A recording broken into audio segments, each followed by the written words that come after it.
Okay, we got everybody here.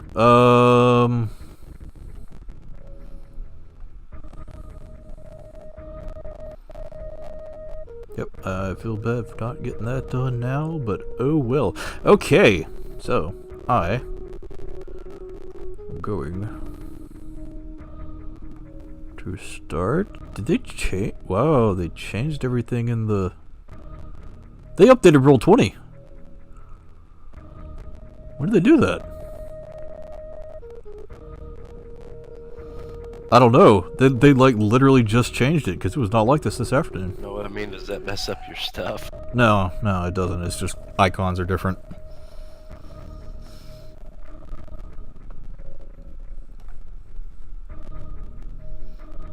Okay, I'm going to start. Shit, I forget which one of these was. Wait, no, I know which one. Okay, and now.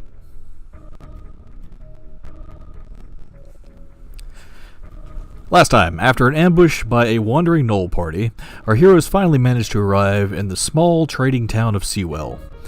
With newly acquired artwork in tow, they met up with their contact in town, the guard captain Walter Bladewalker, and learned of the state of the forces that were previously sent to check on Doveport. During their stay at the local inn, the party learned of a shipment of weapons that was meant for Seawell weeks ago, but all has apparently been stolen. Agreeing to help the local guard before heading farther north to Doveport, they tracked the missing weapons to an abandoned mine set supposedly full of bandits that had now been run over completely with gnolls. After exploring slightly into the cave, they uncovered diseased creatures, deadly traps, and a giant statue of Crank. Now we rejoin them at the base of said statue.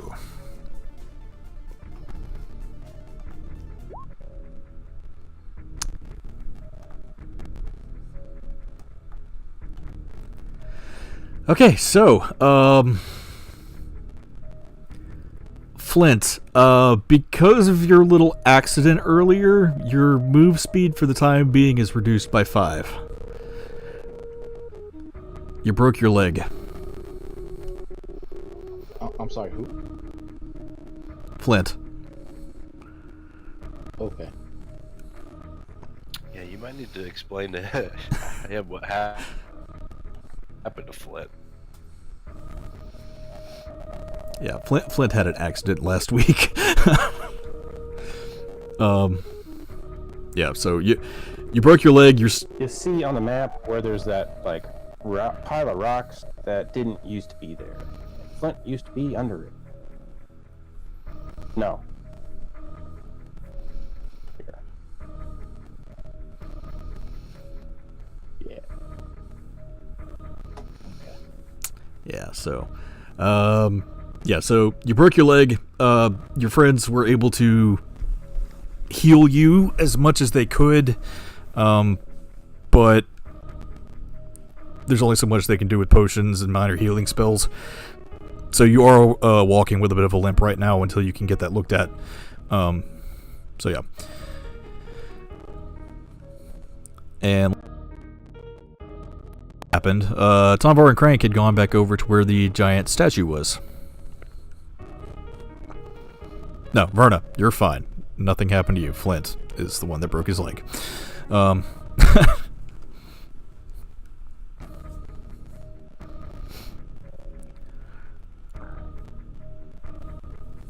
I told you I wasn't gonna hurt you. I didn't. You were fine.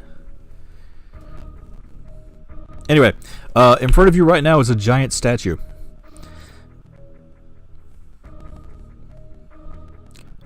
Verna, it is your turn at the moment. You could move where you want.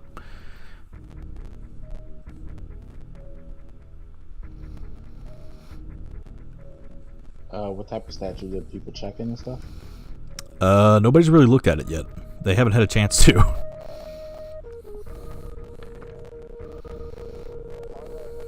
I'm very adamant about trying to get Crank to really look at it. Yeah. He's the one that's had the most time investigating the area. Yeah. He's figured out the switch system, although he hasn't had an opportunity to communicate it yet. because of said cave-in. Yeah, I'm gonna go here. And stealth. Okay, roll stealth. 19. Okay. You just you try and blend into the shadows of the rocks as much as you can. Go ahead and roll perception for right now.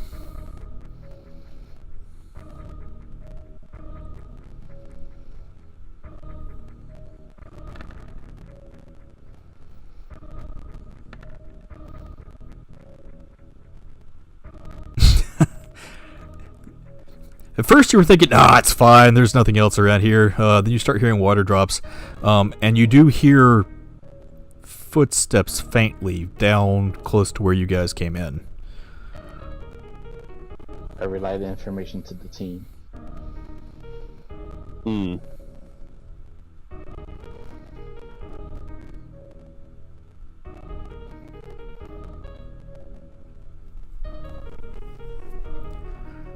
Alright, as you tell them, you start seeing light come closer down the tunnel. As you see a kind of a brown-haired woman walking towards you guys with a lamp.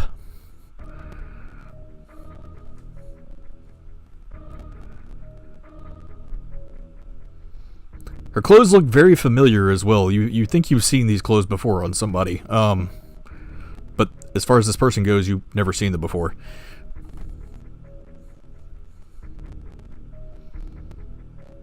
Is that anybody that recognizes the pattern of clothing? And Yeah.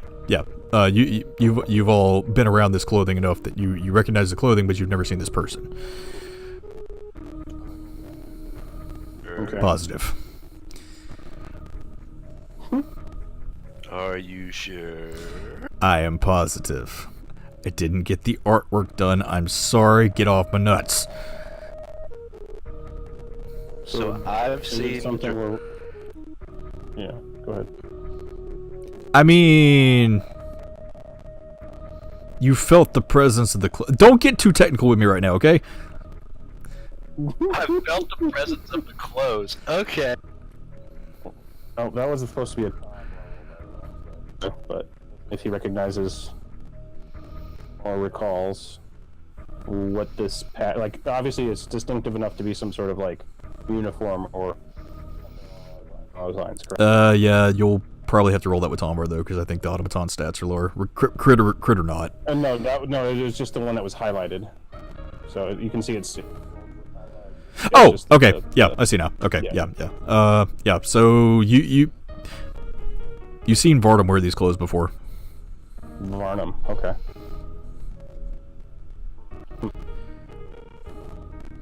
So basically, it's a brown-haired woman in Varnum's clothes.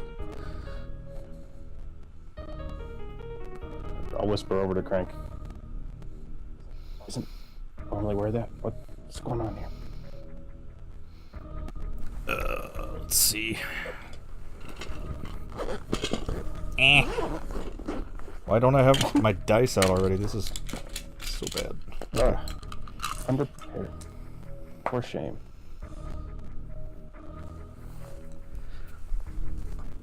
Wait, wasn't he always a guy? That looks like a female. That's not.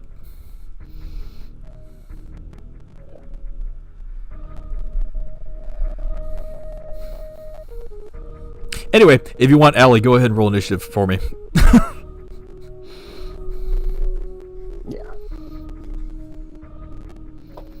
Yeah, having to roleplay this is going to be interesting.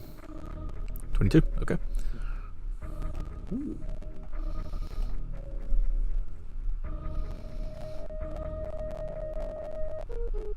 Who goes there?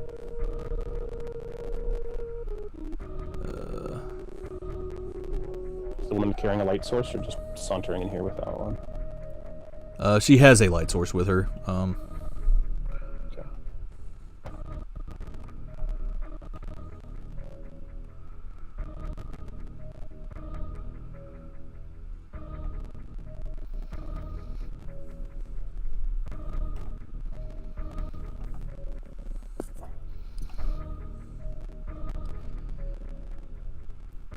Hmm.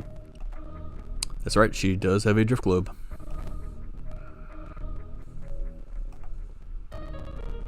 Controlled by... Okay, yes, control. Give control to person.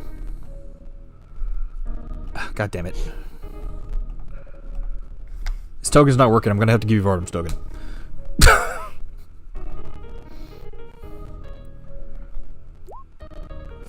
Fucked up the immersion. I'm sorry.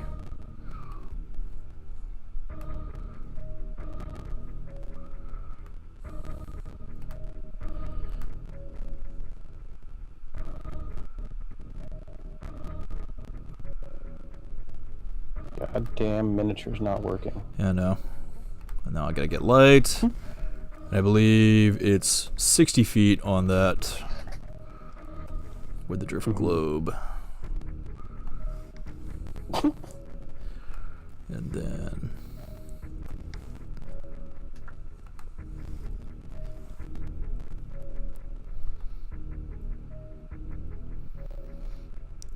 just you wait, we'll get to that later. Okay, so yeah. So you see this brown-haired woman that's walking down the tracks towards you all, has a small glowing orb that's floating in front of her. Seems to be wearing Vardam's clothes, but as far other than that, you've never recognized this person before.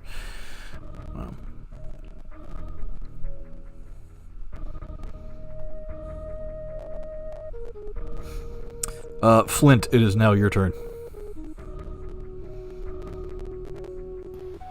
Flint's gonna hobble over, see if he can't fashion a splint and a crutch for broken leg. Okay. Roll survival first. Huh? First roll survival.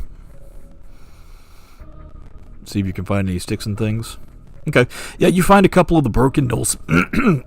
excuse me. You find a couple of the broken Gnoll spears and things laying on the ground. You've got some rope in your pack. You're able to kind of splint your leg a little bit. Or get materials for a splint anyway. Roll medical real quick.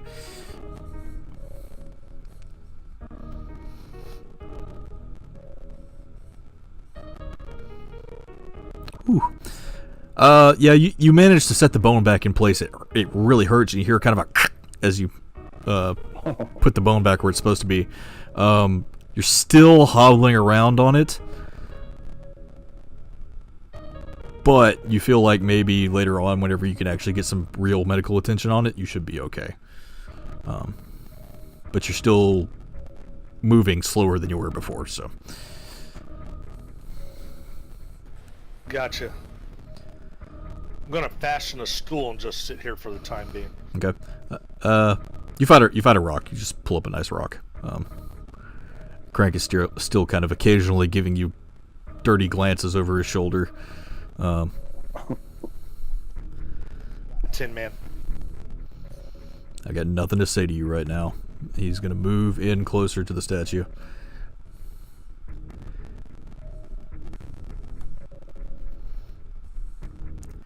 And he's going to do an investigation on it. Mm-hmm.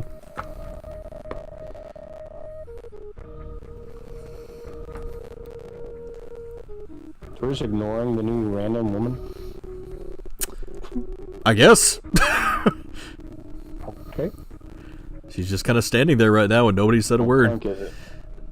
I mean, Crank hasn't seen her I yet. said who goes there, Well, yeah. but it wasn't really it was out of turn, so. Yeah. Crank's gonna go in and look at the statue, and this is incredible. Some of the books I've been reading, I've heard of stuff like this, but I never thought that I would see it in person. What is it, Crank? The text isn't celestial. Yeah, I'm not great with Celestial myself, though for some reason I get flashbacks from it. Bird. Like there's a sequence. I know it's technically out of turn, but if it's appropriate for me to point out what number. Yeah. Well, for Crank. we're in exploration right now, so it's not combat, so it's fine. Fair enough. Turn order isn't as critical. Yeah. I think maybe we're supposed to pull them in order. If you look at I think so. if you look at the switches right now, they're all set to kind of the middle position. They don't look like they've been raised or lowered in any form or fashion.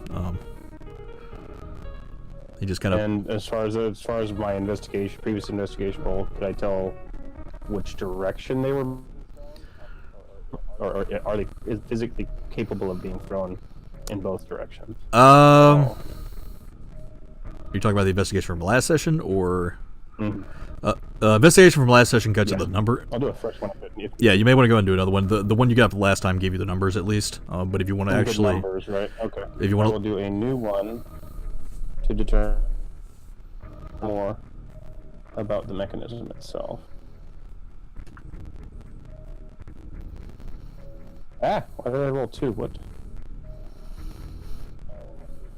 Input lag. I'm clicking on the character sheet. Yeah.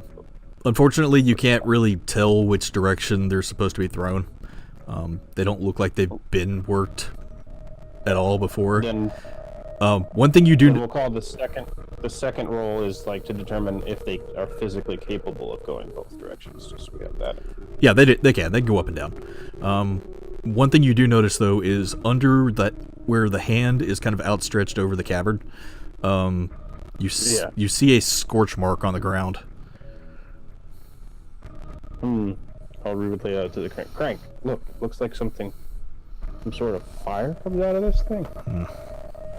Look at the floor, singed. Yeah, give me a second here. Looks like some kind of trap. Maybe if you don't throw the switches in the right order, it activates it. That is the number 4. That is the number 4 position. So.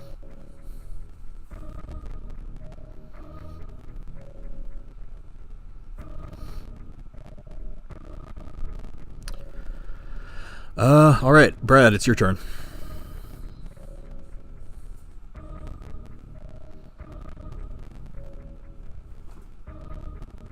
What will you allow me to do?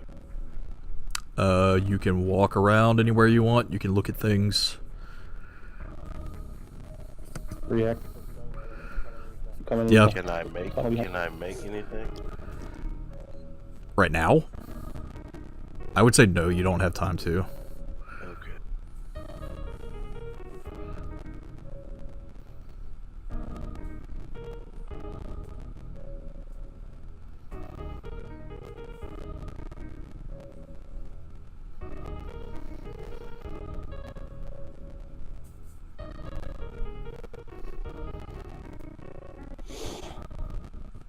I will this person and say hello. Hello.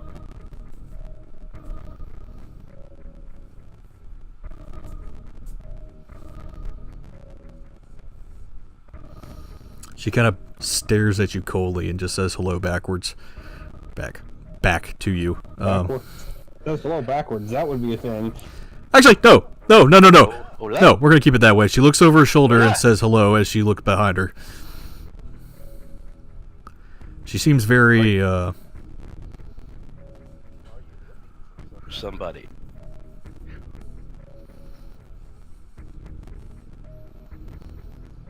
She seems very cold, staring off into the distance.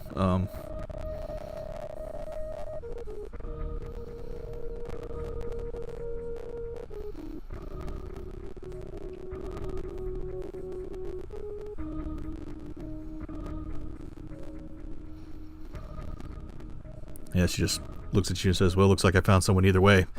There's a very strange aura coming off of this woman. She does not seem like the friendliest person you've ever met.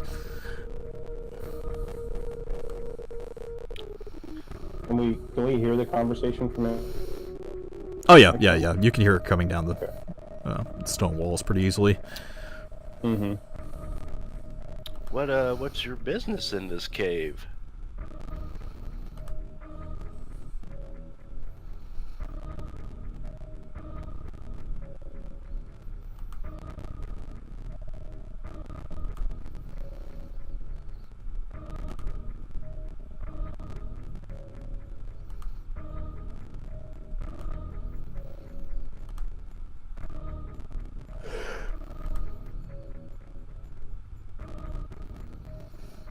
She said I see. Okay, she's here to find the missing weapons. that's interesting. Have you?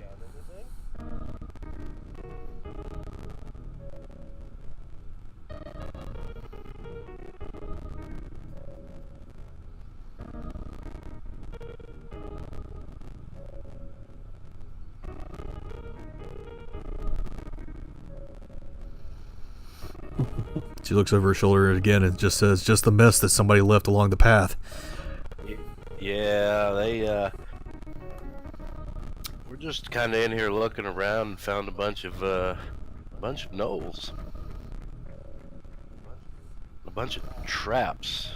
So be careful where you step.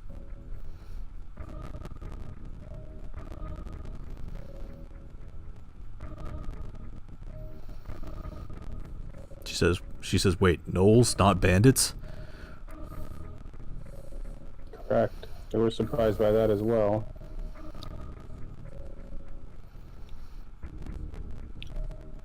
As far as I know, it's just been nothing but gnolls, but I could have forgotten. Yeah, it's been nothing but gnolls so far. Mhm.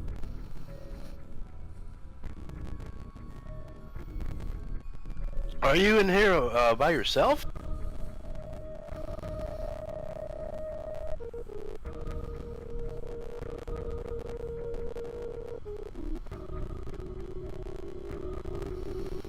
She just looks at you with a cold stare and says, "I'm never alone."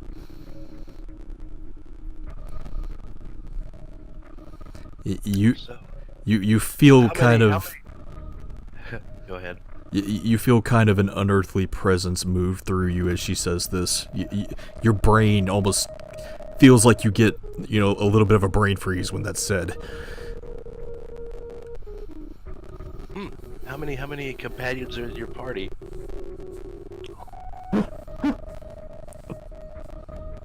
Oh boy, here we go.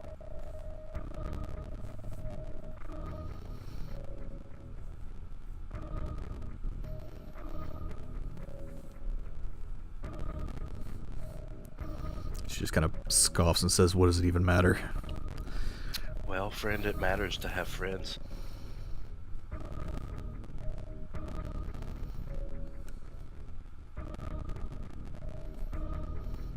And by the way, how are we supposed to know who to not make a mess if we find them?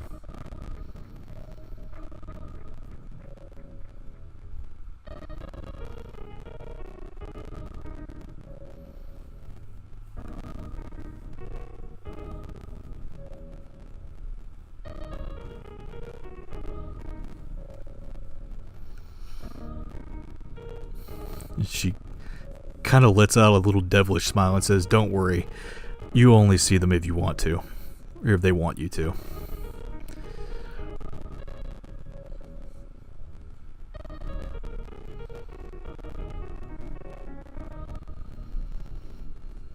Well, alrighty then. Good luck to you and your weapon hunting.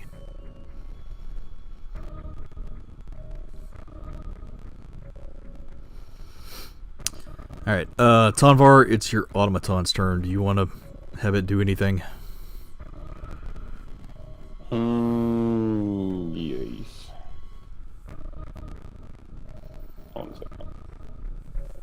It's basically going to be listening and things like that. So an active perception check. Okay. You don't hear anything down this shaft at the moment. Okay. Only thing it's picking up is just like small drops of water and stuff around the area. As far as like signs of life, it's just the six of you right here. Okay. Can I like tell everybody else that the purpose why this other person's in here? Yeah. Without her here. That would be a deception check. Stealth. Roll stealth.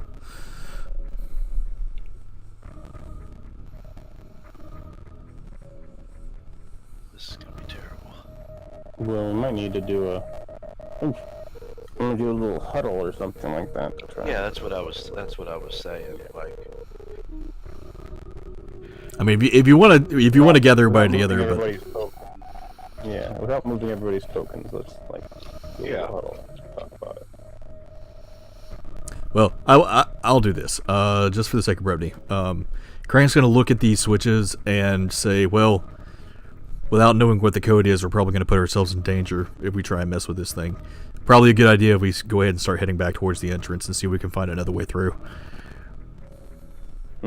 Agreed. I've noted the. If we find any kind of indication of the sequence, then well, yeah, I was revisit it. just gonna let everybody else know that there's another person in here looking for the. Yeah. Yeah, we'll do that so you guys can walk and talk as you're on your way back. If you guys want to talk to each other about that, because I got to use the bathroom. So if you guys want to RP for a little bit, give me about 2 minutes. Mm-hmm. You think she can be trusted?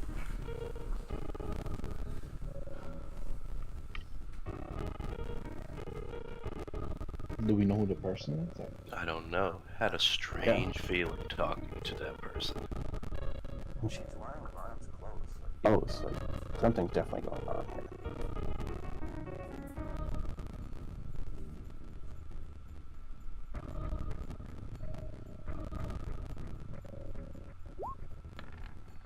These damn low roads. Gain no insight.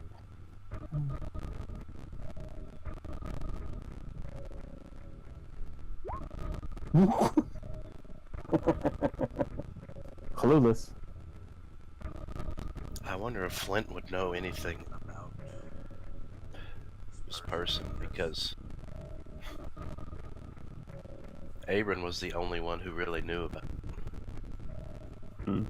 The other... I always forget the names. Varnum?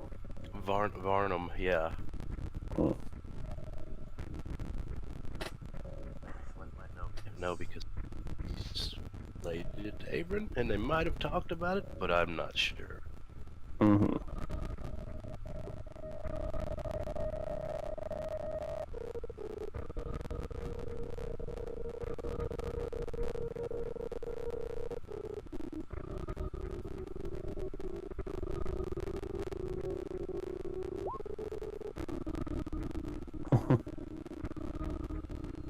Well, you should have thought about that before you went running off like a cave child.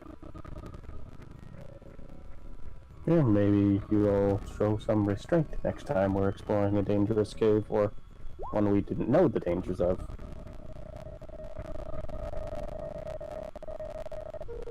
I have no eyes and you have no leg. Best combo ever.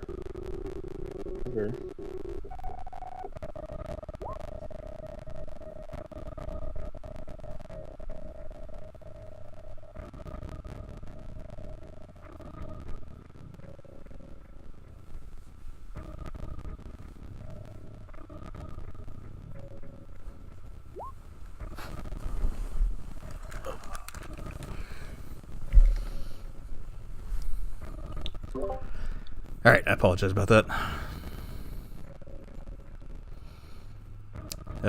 Have not been feeling well today, So so... to catch you up, we discussed a little bit about how this person's aura, her presence is disturbing Varnum's. Because Flint was related to Abram, maybe he has some insight on the situation. Ponvar and Verna definitely don't really can't get a read on this person because of their strangeness. The way that we will play those poor roles, and then Flint just rolled an insight to try and gain some insight on this person, obviously. Okay, nat 20 with that. There is pain here. Very strong, deep-seated pain. Without knowing anything about this person, you don't know where it's coming from. But there is just sorrow, anger, just this person is just a ball of negative emotion.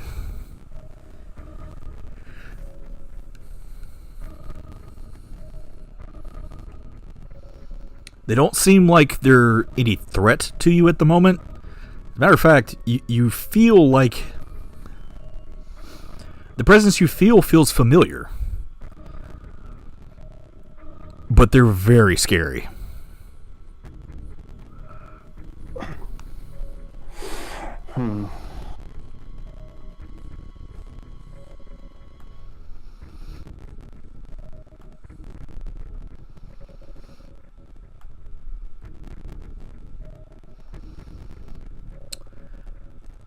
Everybody's just trying to figure you out.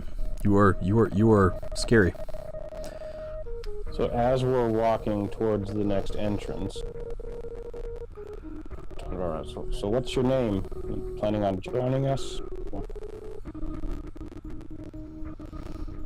Sorry, I'm just going ahead and moving you guys close to the...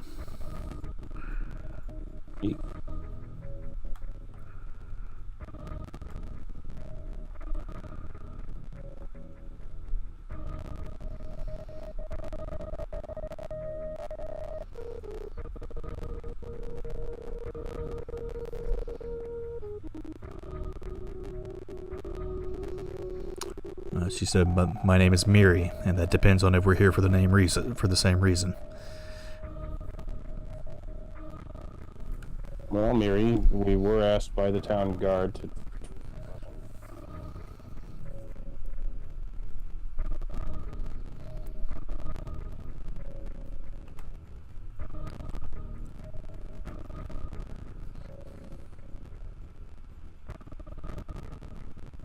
so they can defend themselves.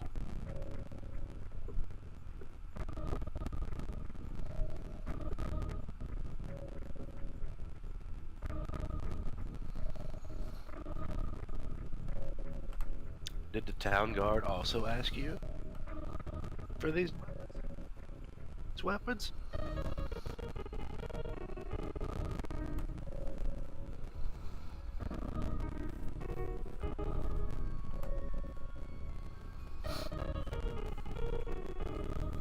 Who told you about the weapons?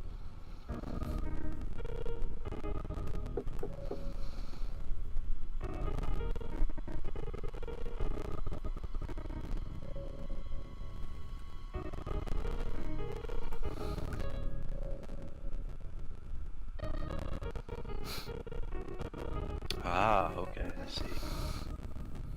As she overheard the guard talking about it and decided to come lend a hand.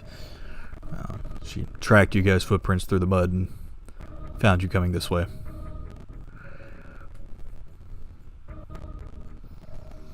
I can't accurately remove the Tondar token to indicate that I Oh, you're mounting? mounted back up.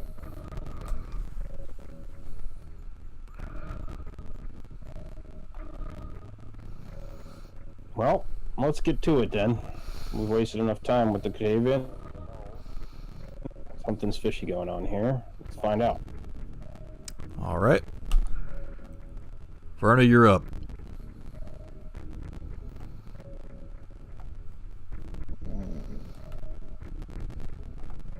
I'm gonna move over here.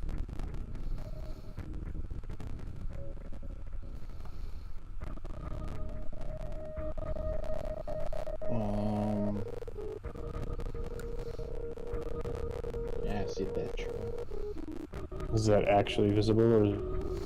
It's actually visible, yeah. That was the bear trap. That was the bear trap that Flint found last time. Right. Yeah. Just didn't know. I didn't really follow the sequence. I don't know if it was like he just had a good perception roll on or something like that, or it was just like blatantly obvious. Do I see anything in the darkness, or? You don't see anything coming up. You can roll perception check to listen.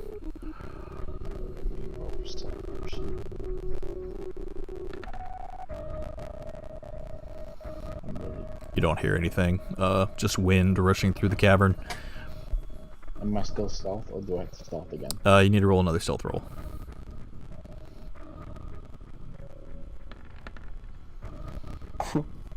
Yeah. You kind of duck between as many rocks as you can find. You stay pretty well out of sight.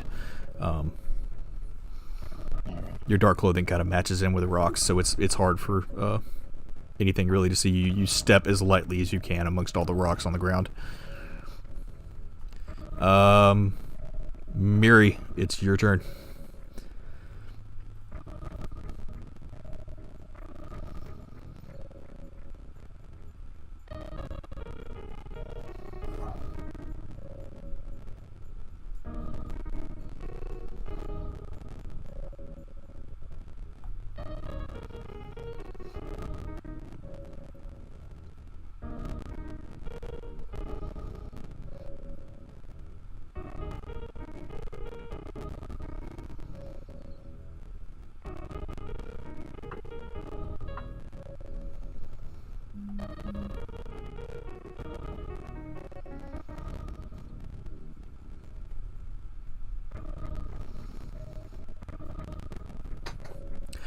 Verna, as the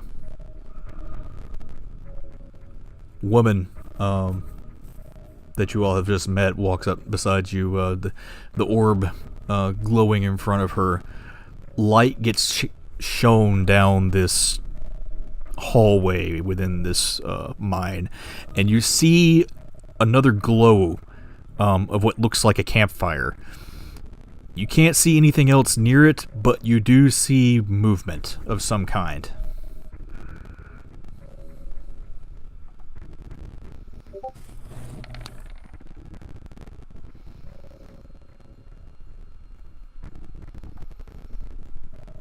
So can I relate that initial that what I see to everybody? Yeah, if you want. Well, it would be Miri that would be saying it.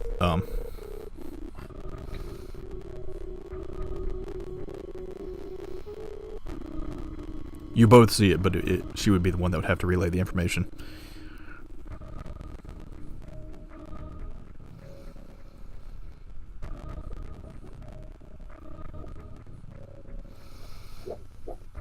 Okay.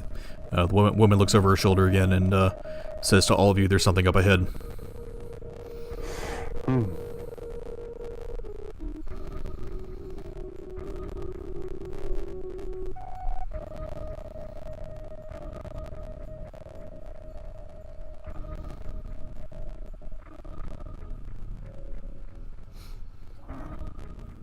It's time for Flint to do something instantly.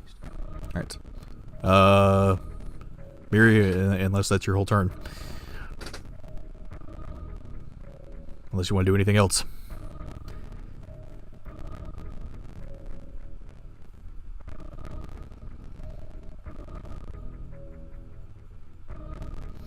Okay. Flint, you're up. Move there and sit on a rock. Okay. Flint's just kind of moving from rock to rock and sitting down, just, every time he has to take a step.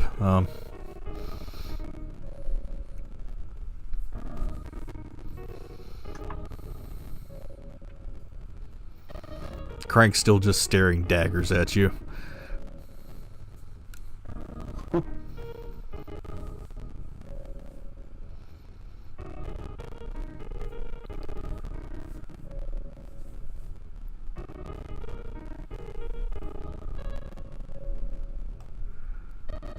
going to move up here.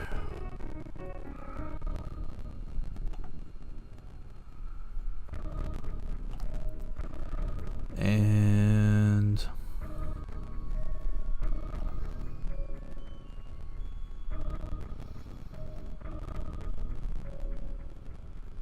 okay, he's done for now. Brad, you're up.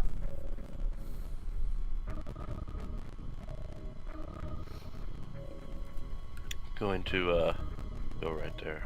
Okay.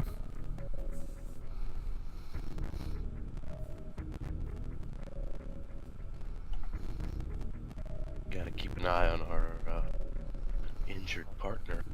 Alrighty. Alright, Tomvar. Alright.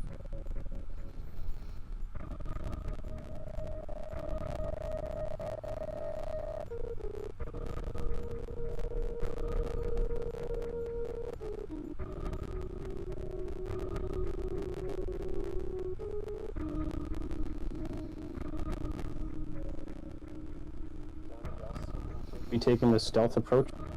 Verna seems to be the only one right now.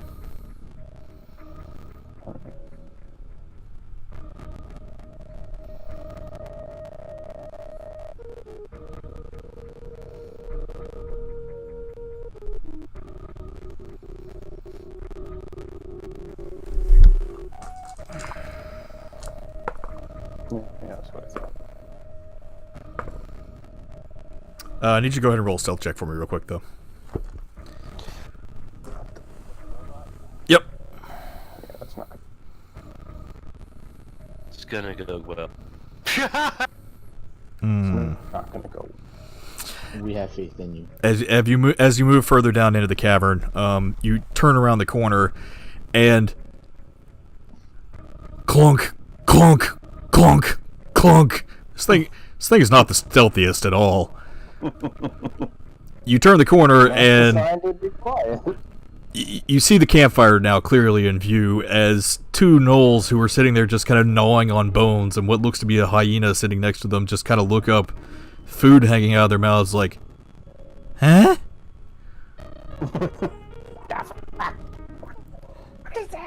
And they just start. One of them points at you. The hyena is going to come.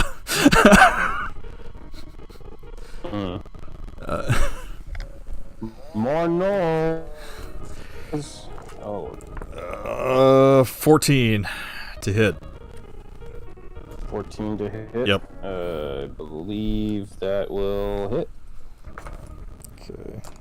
All right, you take 3 points of damage as one of these gnolls kind of commands his hyena pet to come towards you and attack. It jumps at you and kind of snaps at some of the hydraulic cables on your legs, kind of damaging it a little bit. This gnoll is going to move here.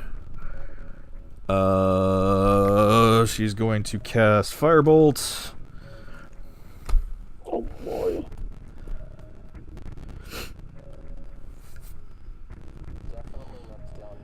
Downtime, need to invest in increasing the AC of this thing because I'm using it as a tank, and I probably shouldn't be. Let's roll. Let's see.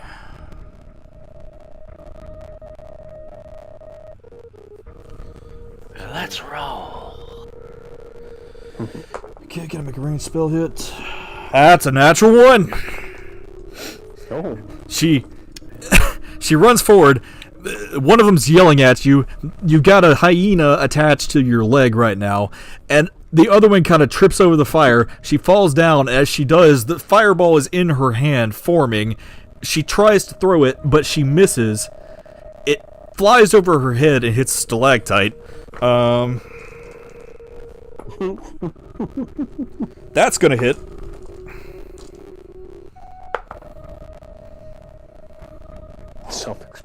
Yeah. She's going to take 8 points of damage from that as the firebolt that she throws hits the rock breaks off and smacks her in the face. Smack. GG's. The other gnoll that was standing next to her just kind of looks down and and then looks back to you very serious and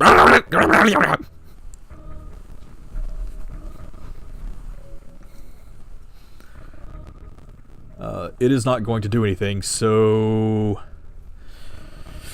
that was their surprise rounds, and now I gotta roll initiative for them. That's not good. That's not good either. That's not good either. Okay. Verna, it is now your turn.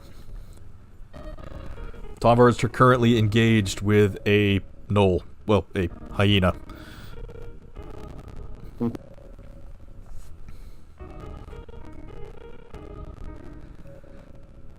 Did he? So the hyena already used the move. Yeah, the hyena attacked. You know what? I'm just gonna go here.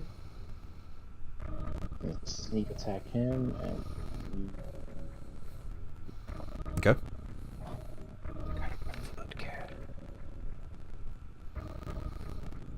15, that hits.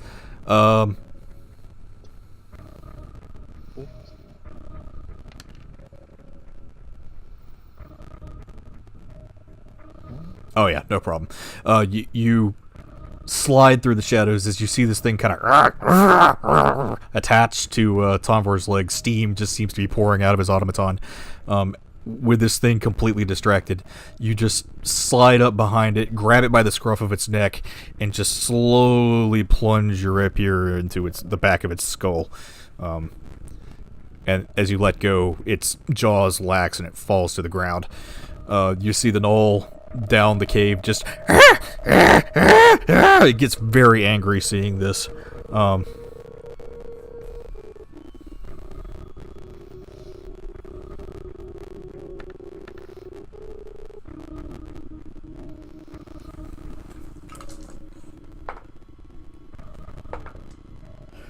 Damn, neither of them see you. Yeah, you just kind of give them a wink and you slide back into the shadows again.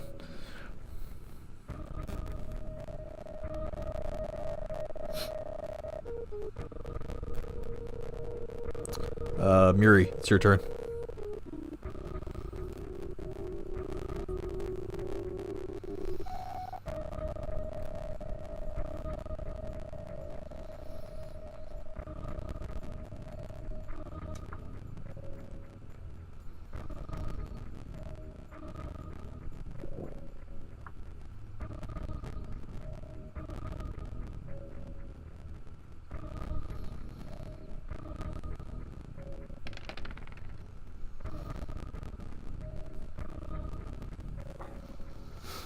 Okay. Which one are you attacking? Her? Okay.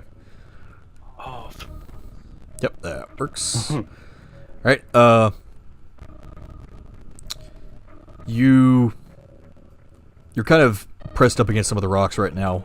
You aim, you pull out your very, very nice crossbow. Aim it at this little Gnoll woman who is just on the ground, just scratching her head like after she just got hit in the head with a rock. You fire a bolt and it just kind of right in her shoulder. Tombar, if you want, you can roll a history check. Yeah, I was gonna see if that was gonna be a thing. Since in combat, if that would be something I would have had the opportunity to observe. Since the Gnoll has been dispatched, you would definitely notice this, or the hyena. Yeah.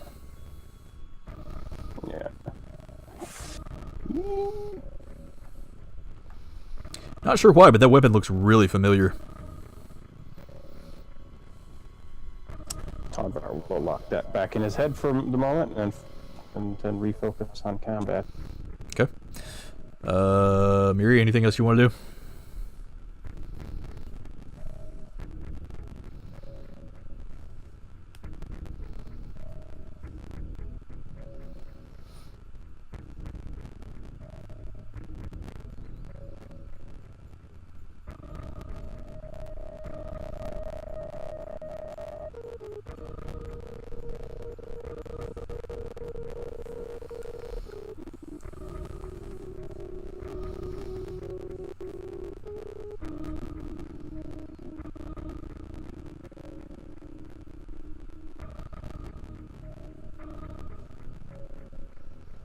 Yeah, you can still move.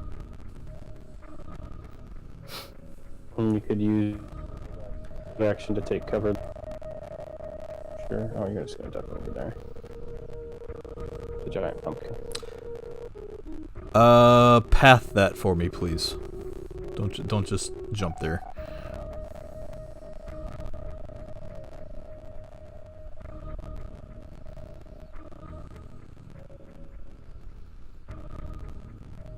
Okay, I need you to roll a dex save.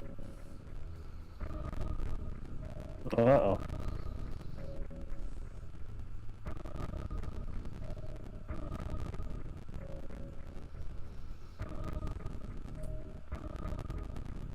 Trapped to their cellar. Whoo!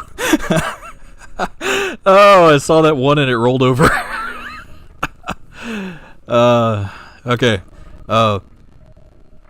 You fire this shot and you kind of walk past Crank and you walk past Tonvar. As you step on the ground next to where Tombar's automaton is, you feel it give way. And before you realize it, it's instinctually you're able to jump out of the way. You kind of dive forward to where you were wanting to go, but as you look behind you,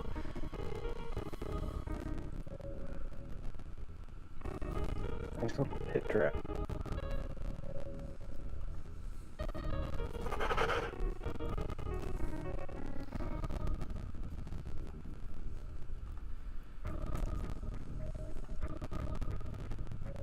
yep, there is now Oh yeah, there we go. Okay, I was gonna say.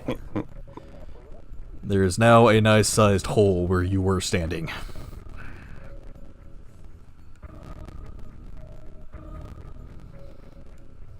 Well, at least one of our more just walked over that. Huh? Yeah, thanks. And to say you should give her advantage because I told her there was traps. Oh.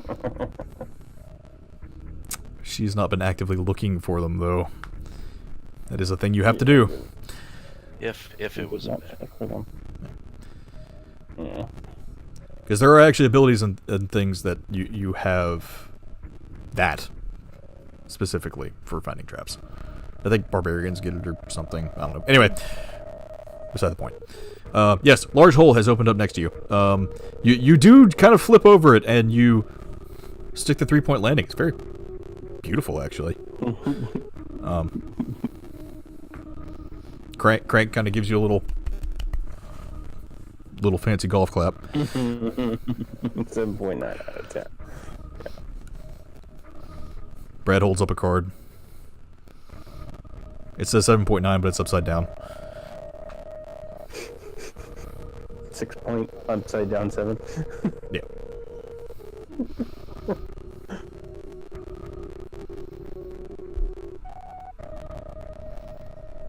Indeed. Graceful backflip to pass your deck safely. Alrighty. Flint, is your turn.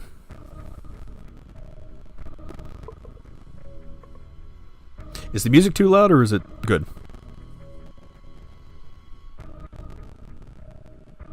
Sit back down on a rock and roll perception. Okay. Roll perception.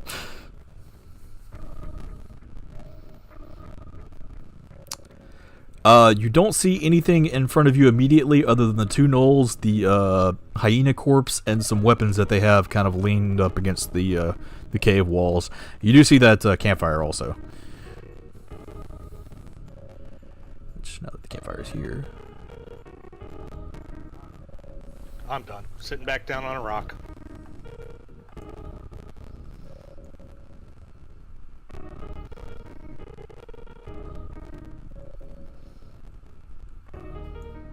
There we go. That now has light.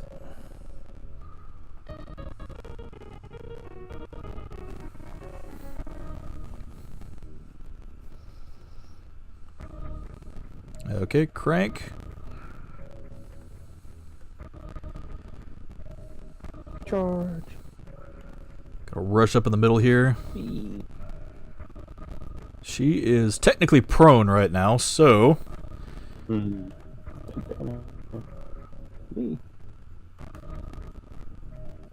I think this is a cantrip, if I remember correctly. I want to play my own fighter. I don't want to play this fighter. What? So I want to play my own fighter. I don't want to play this fighter.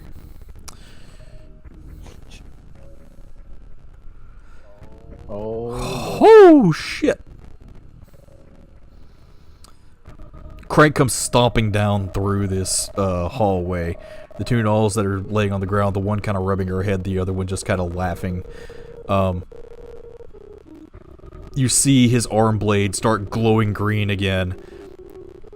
This little gnoll that's laying on the ground, he raises it up and just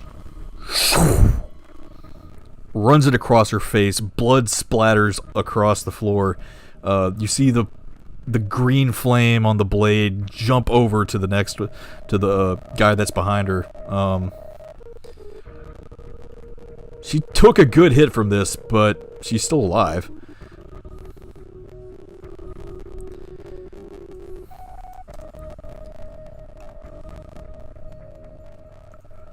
Somehow. And then he... Frank is pissed. What does he take? What does he do? Hang on. So he takes fire damage equal to your spellcasting ability modifier. Okay.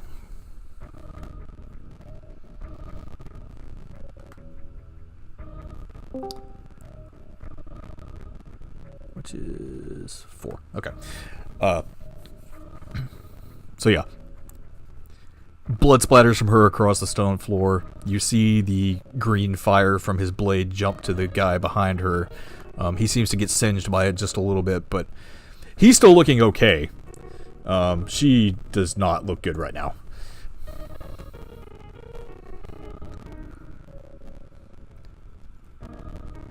And he's gonna do it again. Action surge. No. This time he's gonna aim at the other guy.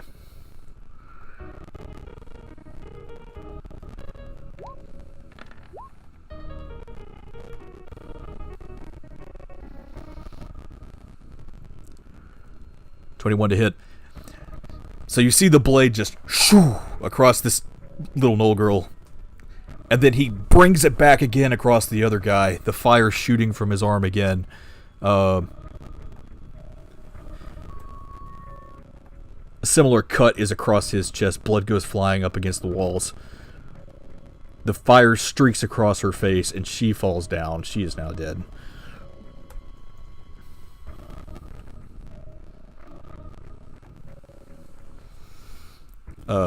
Other Gnoll looks over to his side. Anyone who wants can roll a perception check. Actually, roll insight. Anyone or everyone? Okay, I will say Verna, Tonvar, Jinx can roll insight.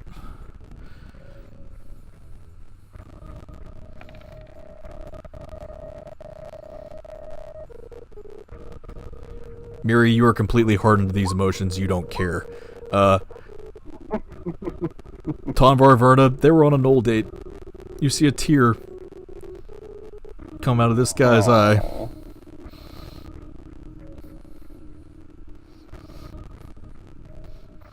They were sharing a nice leg of human over an open fire with their pet.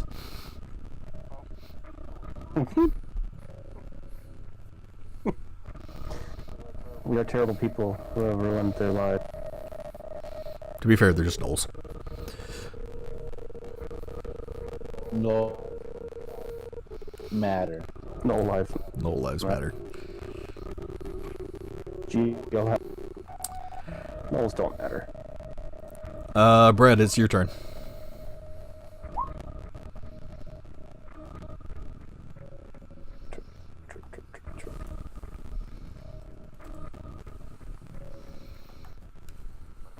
What did you say? It's your turn.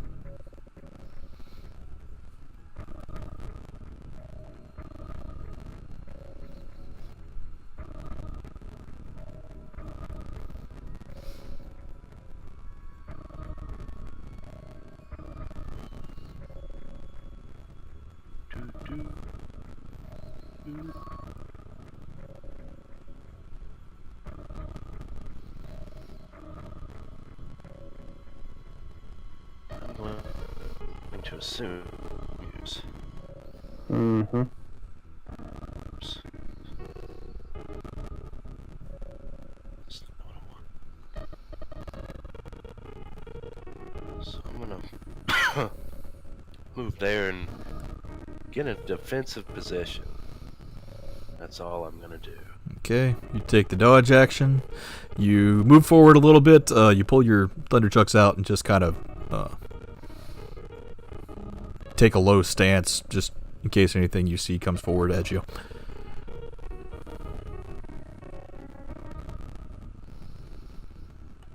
Tomvar, it's your turn.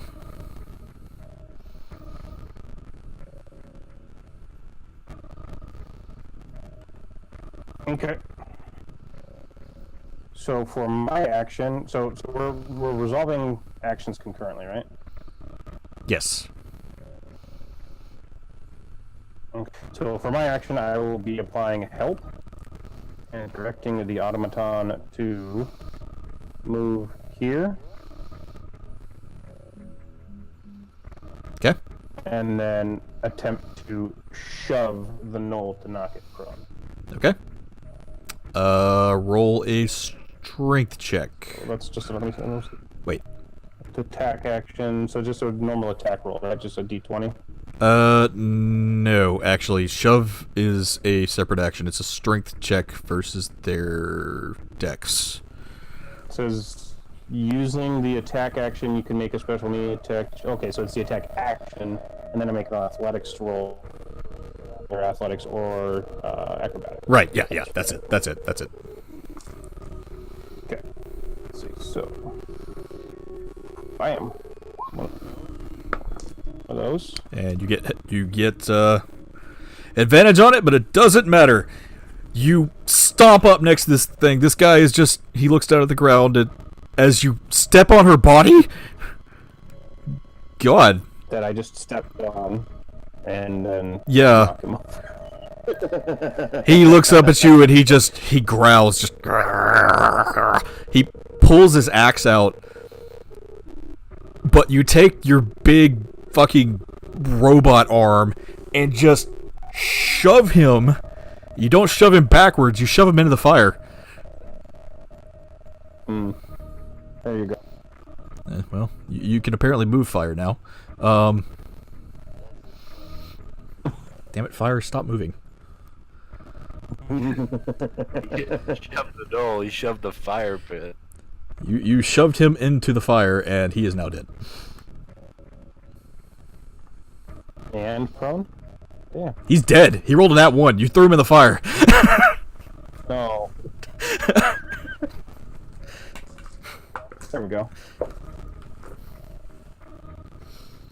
So Days off that I've been reading the combat chit sections to find out how to make the automaton much more effective. yeah, there you go. There you go. So you are currently standing on the corpse of his girlfriend, who you are now kind of, it's on your feet, and it smells like roasted gnoll flesh in here. Yeah, I'll step off to the side and like shake off the whatever off the my. Yeah, you kind of scrape it on the ground a little Well. bit. That was eventful.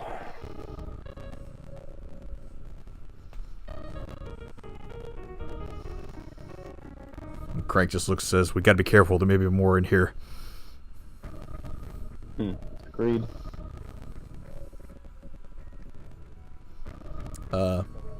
If nobody else is going to take an action, dismount and investigate, I guess, to search the area real quick.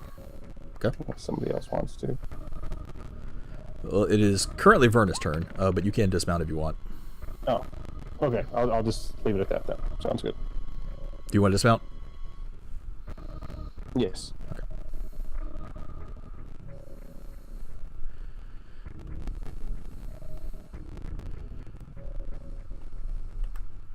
It's Verna action right now. Yeah. Oh, I sorry. guess I'm gonna I'll come over here and investigate. Sorry, I gotta set up these tokens. I guess investigation. What's intimidation? Wasted a nat 20. I did. Haha. I'm just gonna stealth them in the corner and cry.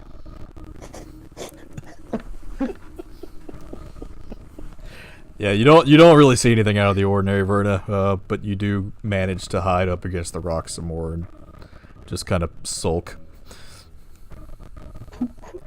At least you got. Yikes. Savage. Miri, it's your turn.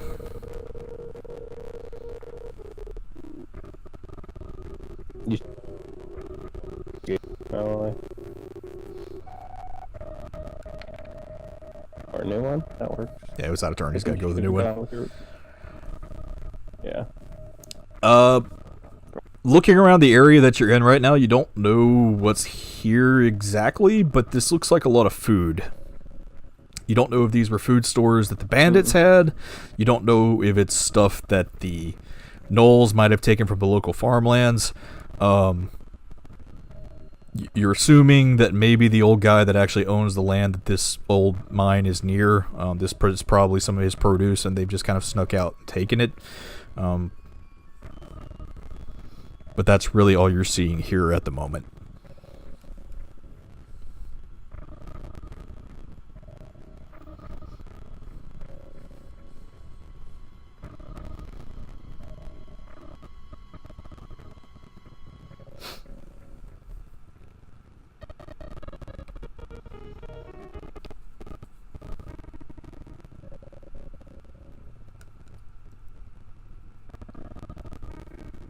I need a flavor for my help action somehow. It's supposed to be like you taunting and fainting.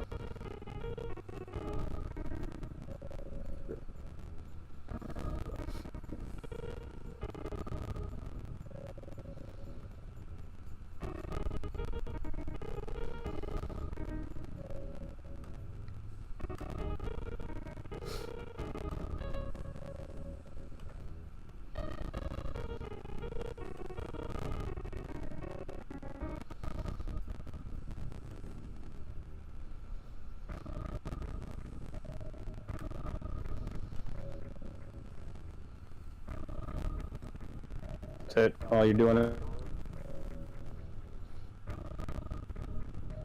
Alright.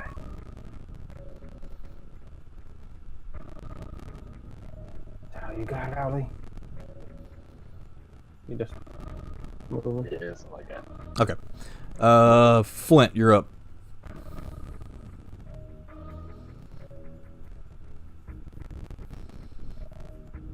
And he promptly falls in the hole.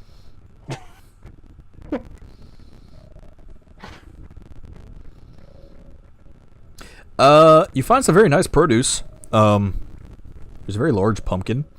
You find some crates of carrots and things like that. If you want, you can take a few of the carrots. There seems to be some hay, more grains and things that are kind of shoved off into the corner. Just a good bit of foods and cabbages. Okay, yeah. Let's see here.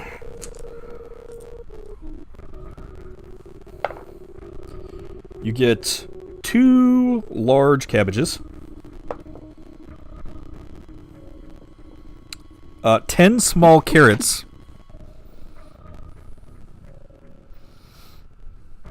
you get 10 small carrots, and 1 small bag of potatoes.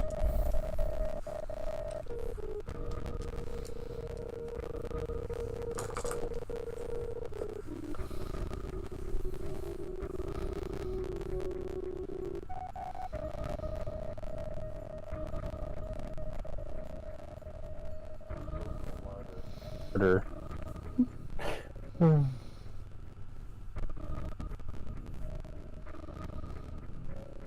Okay, I sit back down. Okay, you find you another rock and have a seat. Just trying to rest his leg as much as he can. Let's see. Great. He's gonna move down this way. Doesn't see anything. He's going to take a defensive action as well. He's gonna hold his action in case he sees anything.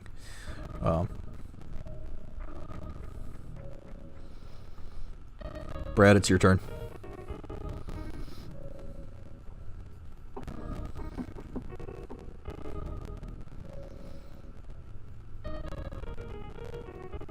Is that a place I can move to? Yeah, it is. Yeah, you won't be able to pass through the areas you can't go to. So. Yeah, okay. I'm going to what do I rations is Just roll investigation.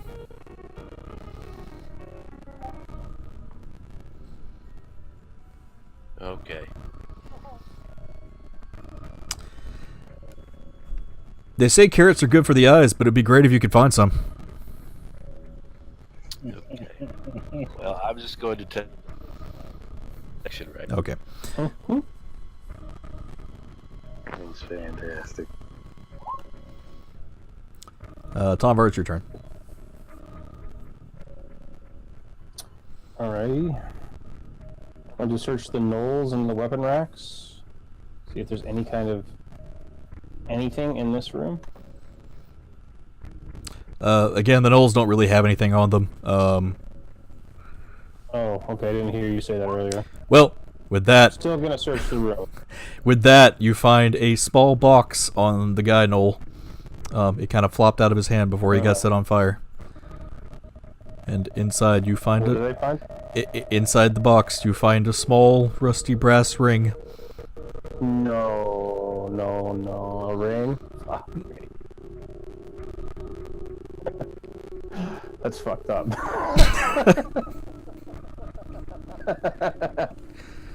Alright, I will take pocket that. the whole box then. Fuck it. Me? Hey, My wives Mike, don't have. Really? So you get a small rusty brass ring. Oh, rusty. Okay, I didn't miss the descriptor. Yeah. Okay, I'll mark that down.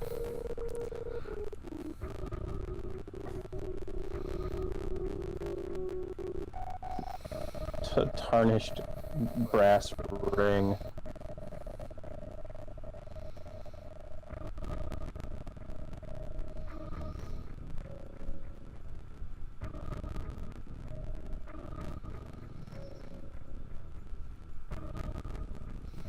As far as the other weapons and things, they're just simple spears and stuff that are up against the wall. Not really Okay, so worth anything. Nothing special. Yeah. Alright, well then I'll use, go ahead and mount back up. Okay. And you use the automaton's movement to go ahead and move in behind Crank.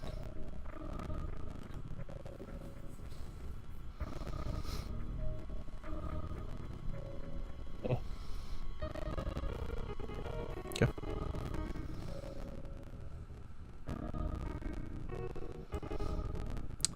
Verna, it's your turn.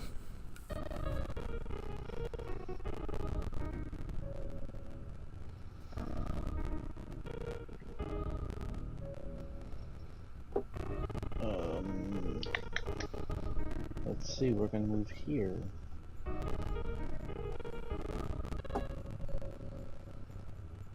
Oh god. I'm still stealth, right?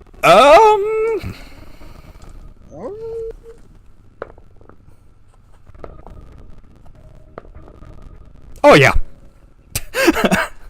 You're just kind of sticking to the shadows as much as you can. As you turn around the corner, you see two gnolls that look to be talking to each other, and another hyena that's next to them. You kind of press your body up against the wall as much as you can as you slowly unsheath your knife. Yeah. I'm gonna hold position. Okay. Can I signal to the group telling there's people up here? I will say roll a stealth check for that. If you don't want to alert them. Stealth check? Yeah. They don't see you anyway. You kind of do the motion 3 forward. Crank sees you. He nods. He looks back behind everybody else and relays the information. We got 3 more in front of us. Verna sees them. Tonvar will relay that back as quietly as he can as well.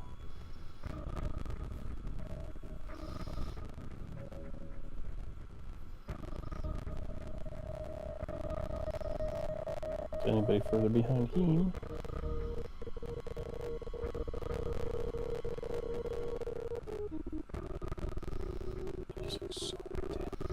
Okay. Miri, it's your turn.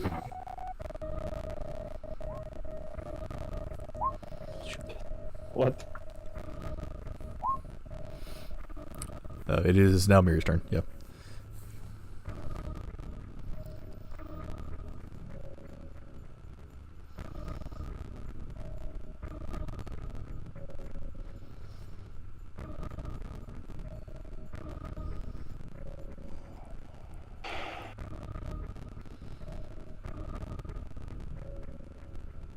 Wait, where did I count this off to?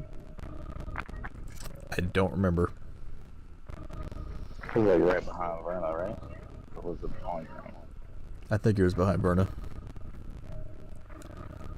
You can't occupy the same space as Tonvar, so.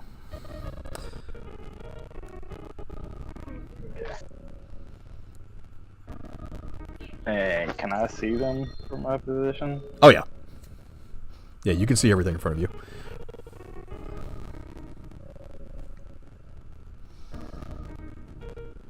You see the two gnolls and the one hyena that's with them.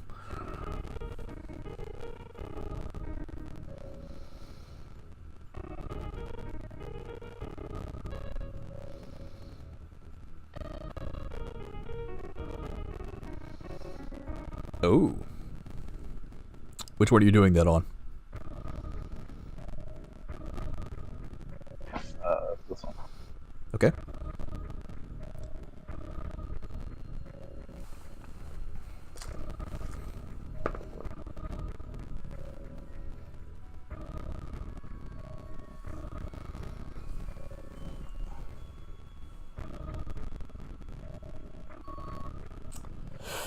Yeah, it's a good thing they have a +0 to wisdom. 14 is your spell save, right? 15. 15? Oh, okay, yeah, definitely then. You slide past Crank and Tonvar, and kind of move up behind Verna. You kind of tap her on the shoulder and kind of motion for her to watch. You start circling your finger in the air, and as you do, Verna, you see these jagged spikes of iron start forming around the head of this kind of sickly looking gnoll. And as they do, they clamp down into its head. The other one doesn't seem to understand what's going on.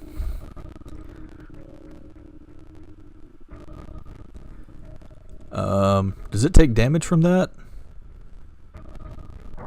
No, it does not take damage. And I can use its attack edge as melee attack action. Okay, it has to use a melee attack before moving each of its turns. And it can act normally on its turn if you choose no creature. Or none are within reach. Okay. So as this happens, the other one doesn't understand what's going on, but this very sickly looking gnoll pulls its axes out. It's going to take a big swing at the guy in front of him, but he kind of jumps back as quickly as he can, and he just, huh? And the gnoll in front of him just looks at him, madness in its eyes. It's just drooling all over the place, just...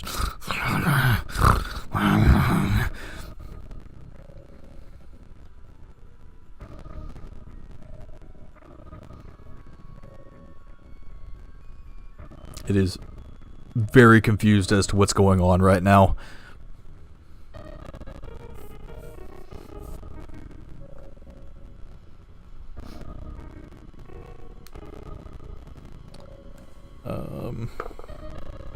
And it still has no clue. He comes up, he walks up to his friend and just kind of pokes him like, "Buddy, you okay?"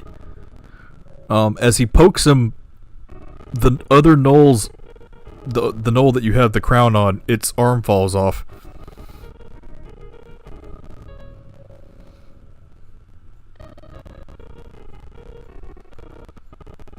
What was it? Hang on, I think I'm lagging. Okay, I think I'm back. The friend that dodged out of the way out of the one that you're controlling, he goes up to his friend and just kind of pokes him and just, "Huh, buddy, are you okay?" And as he does so, the other gnoll's arm falls off. The one that you have the crown on.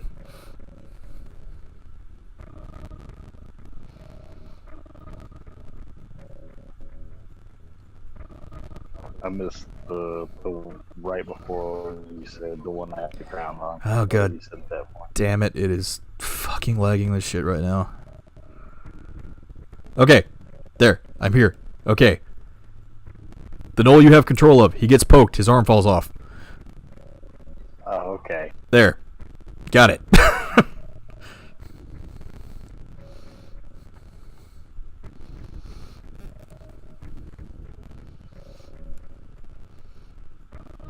They are very confused. Flint, it's your turn.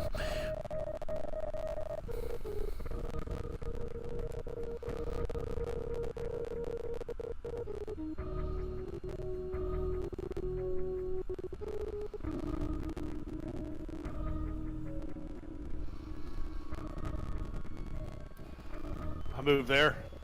Okay. Sit back down. The smell of burning Gnoll flesh just kind of raises up behind you and wafts into your nostrils as you enjoy the fire and the burnt Gnoll. Cloth up my nostrils. Okay. Roll survival.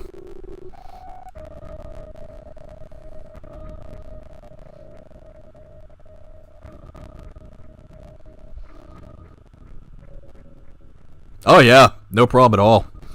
You just kind of rip some pieces off your shirt and just shove them up there, and yeah, you don't have any problem with any smells going on in this cave whatsoever.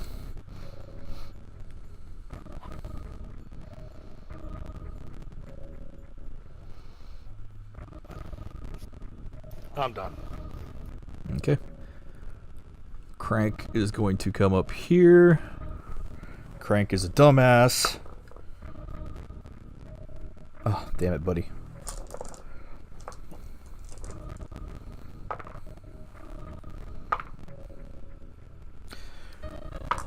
Crank's going to take 5 points of damage as he walks in front of Verna. As he steps forward, just clunking in front, he doesn't think to look, and he steps in a bear trap.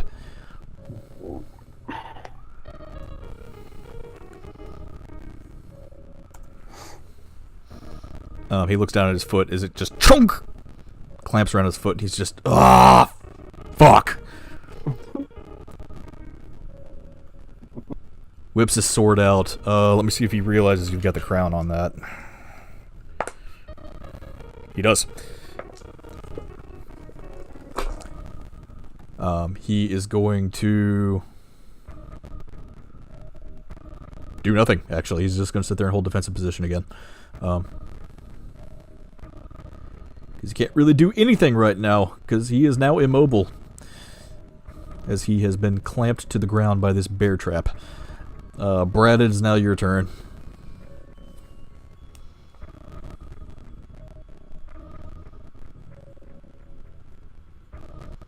Take a defensive position. That's it. Okay. If you try to catch up with him, you could take a dash. I'm not trying to catch up with him. Okay. I'll hold up. Tom Vard, it's your turn. Oh boy. Flint has like 15 HP. Gotta protect the dude. I got 16, damn it. Oh. Big numbers right there, man. Oh boy. To realize that the spell was cast and that the Gnoll is charmed. Perception. Okay.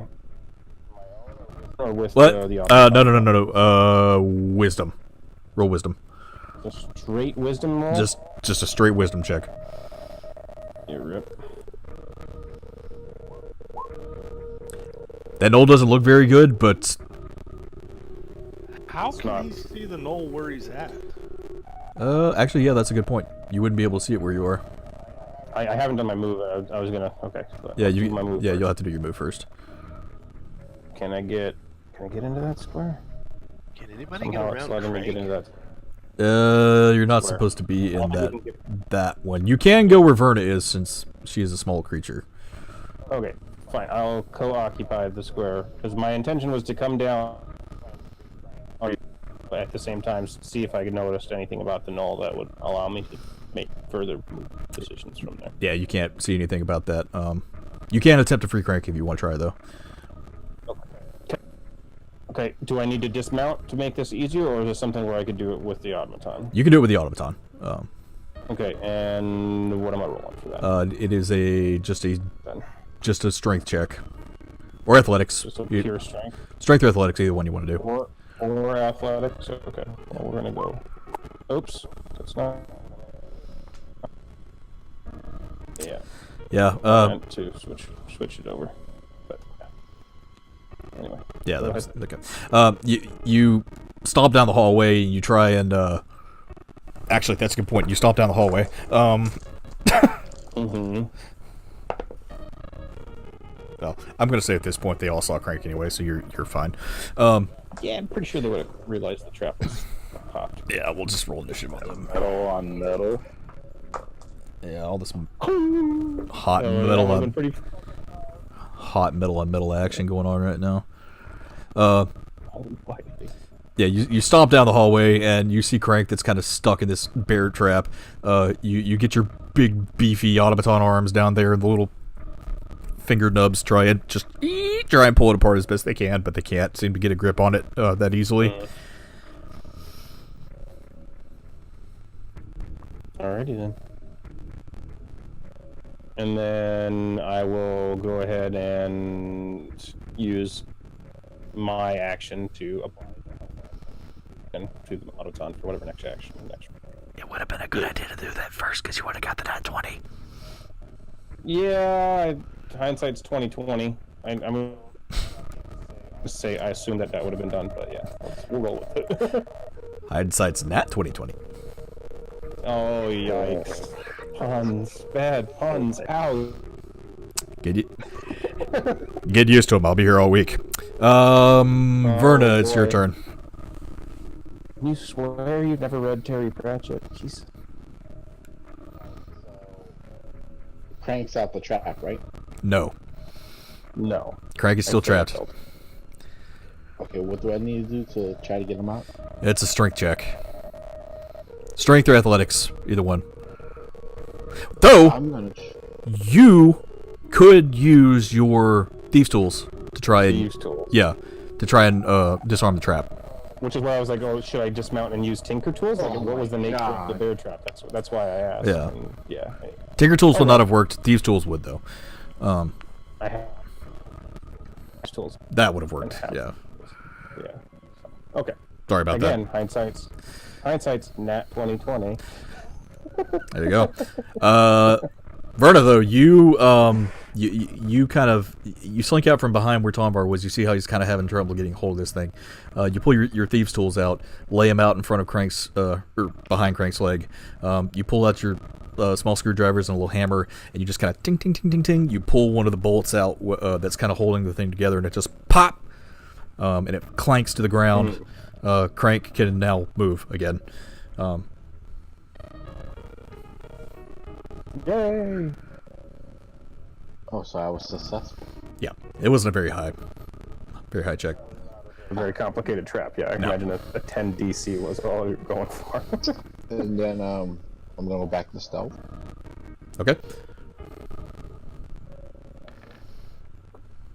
No, I'm not. Only you might still be a ninja. Nope. If they have really shitty perception. They hear the pop of the trap, and the gnoll that looks okay kind of looks over his friend's shoulder and just he pulls his bow out and levels it at you. He is going to try and shoot you, but he's not going to be able to because Crank is in the way, and Crank is going to take the shot for you. Brains? And he misses. As he pulls the bow out and tries to aim, Crank sees what you did for him. He pulls his shield up and pong, knocks the arrow out of the way. It clatters onto the floor next to you. The hyena is going to try and attack Crank. Wants to snack on the small person. And it's not going to work. It runs up to him and just kind of, it tries to just go for his leg and doesn't, and ends up biting its tongue. Doesn't do any damage, but the hyena's just, they're like, ugh. And then the diseased one is going to roll to hit, and he's going to miss again. He sees the little hyena come up and try and bite Crank, and he swings down with his axe, and the hyena just kind of rolls out of the way quickly. Doesn't seem to do anything to it. Miri, it is your turn. Or the controlled... No. It's attacking Crank. Okay. They don't know why their friend is attacking. Alright. They're very confused by this at the moment. I are confusing. I had a confuzzle.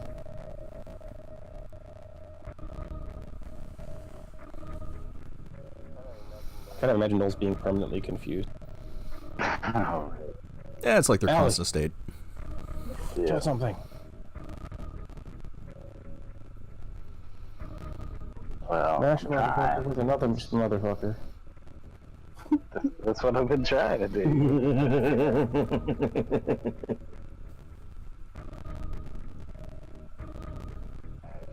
Actually, because of where everybody's at, I'm gonna drop concentration. Okay. Alright, the iron crown on its head just goes pop, and he just kind of, his eyes go back to what kind of looks like normal, and he just looks around like, huh? Huh? Ooh. Alright, who are you doing that on? That one? Okay.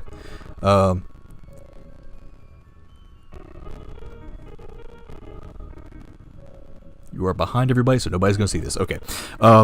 Your face shifts slightly. As...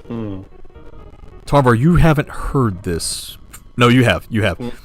You've all heard this before, but you don't remember where it's coming from. But you hear just... these very ghostly sounds coming, which you assume is probably something along the wind that's moving through this cavern. But as this happens, wisdom saving throw. Hell yeah. You see the expression on the Gnoll Archer's face in front of you change. His eyes go wide, and he just looks terrified. Go ahead and roll damage on that.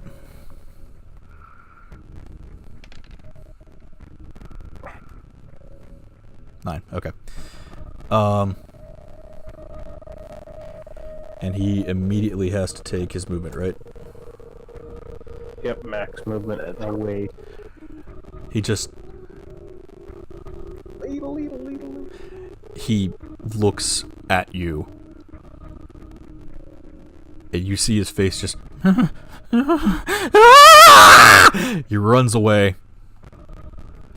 Roll a perception check. Okay.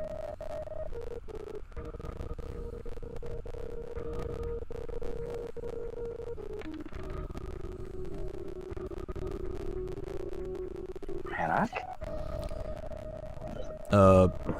All you hear is his voice trailing off in the distance.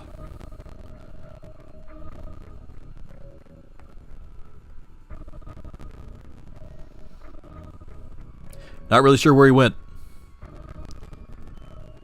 But he is gone. He gone. That's on a sec.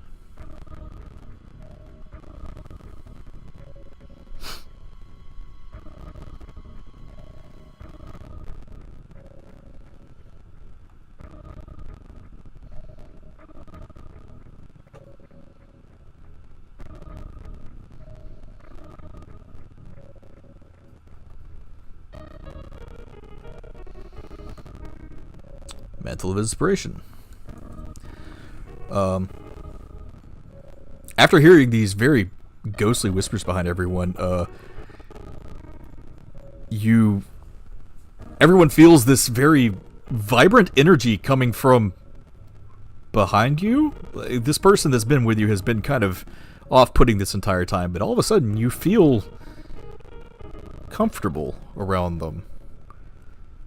You all feel very inspired.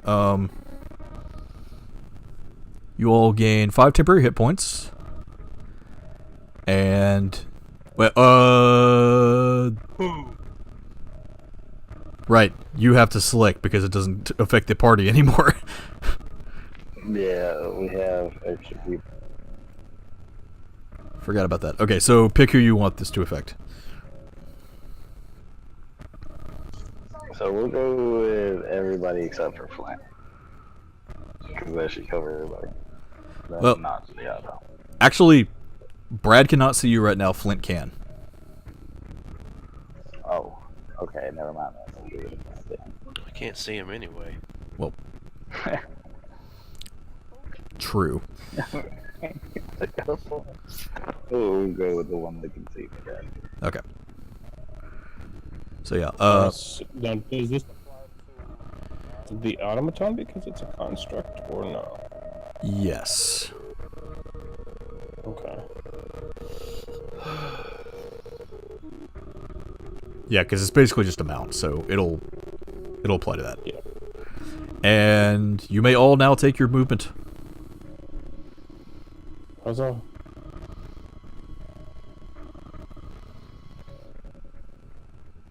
So we get a tempo 5.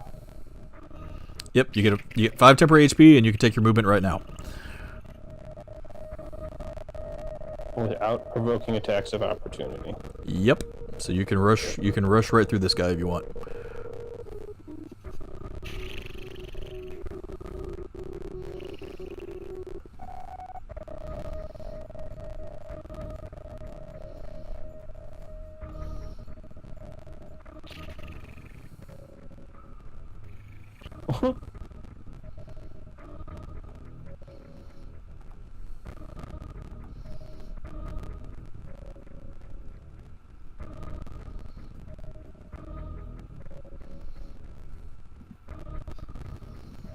Okay. Well, no, Brad, you can't. Yeah, no, you Brad. And since I haven't Within moved, 60 feet. Yeah. You said everybody, you liar. Anyone who got the effect can take their movement now.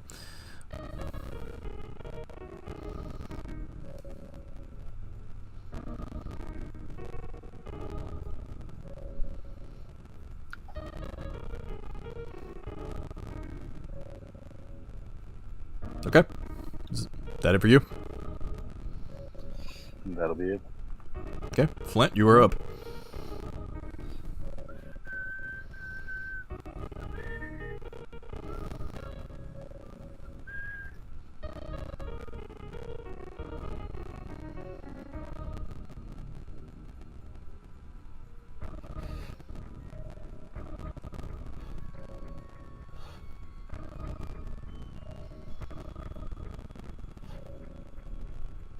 On the hyena.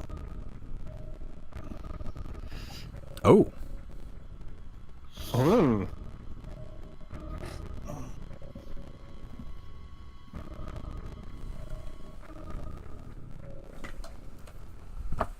Give me a second here.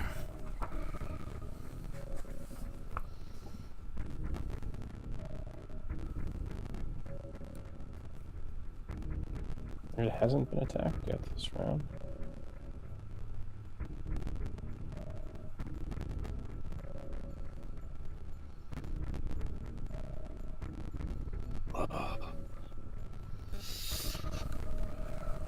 Is it intelligence or...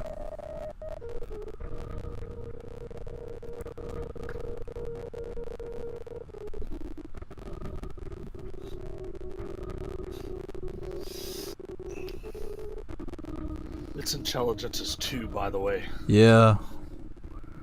The beast's intelligence is 4 or higher. The spell fails. Otherwise, beast must succeed on a wisdom saving throw or be charmed. Okay.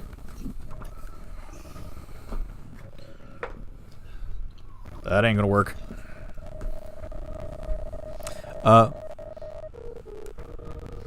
Flint, as you're hobbling down this pathway, you see this hyena in front of you, and you kind of you put your fingers to your mouth, and I can't whistle, but you whistle. And as you do, yeah, there you go. The hyena looks at you and just kind of, and it runs up to you, and it was head scratches.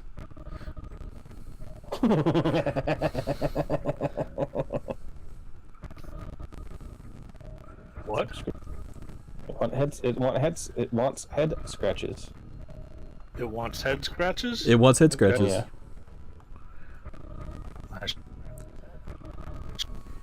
You scratch its head. It's very happy. It likes you. Oh, that's just sad. Call him Buddy. Okay. Roll animal handling for me real quick. This is a bit of a bizarre fucking encounter. It liked the scratches. It like this. This other Gnoll, though, that's kind of slobbering all over the place, looks just like, huh? Like, its pet just ran off and went to you. He's like, he's confused because that's not the reaction that it normally has. Normally, it's at your neck, just ripping your throat out by this point. So that guy's supremely confused. He's supremely surrounded. And he does not like being confused, so Miri, he's going to swing at you. 16. That'll hit. Okay. Take 4 points of damage. As this very nasty looking Gnoll pulls its axe out. It's only got one arm at this point, and just kind of wildly swings at you. It connects with your thigh. As blood sprays across the wall.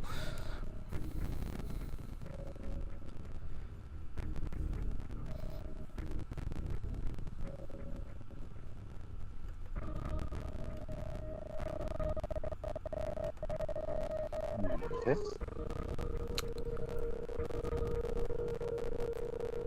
And let's see, Crank moved, but he is going to come back here. Actually, no. He's going to stay back there, and he is going to cast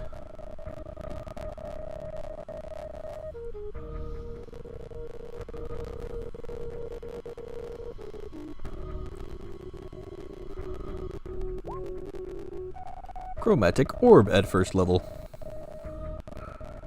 Ooh. Fun spell.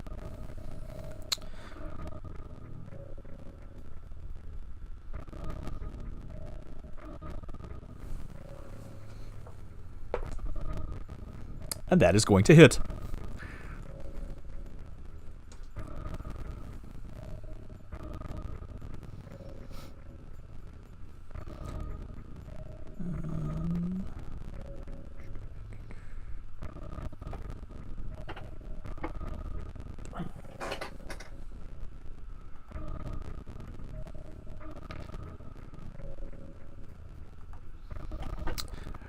You see Crank hold up his arm cannon again, and this heat forms at the end of it as you see this large ball of fire go boom and just engulf this thing in flames. All of the hair just gets melted away from it, leaving just diseased flesh remaining behind. Gnoll is not looking very good. There is a scorch mark in its outline that's up against the stone wall right now. Brad, it's your turn.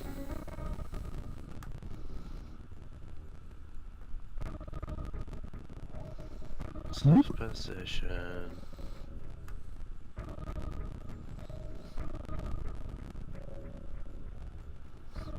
Okay. Tomvar, your turn.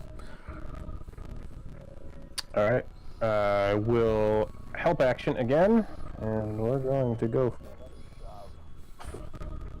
because that's pretty fucking effective.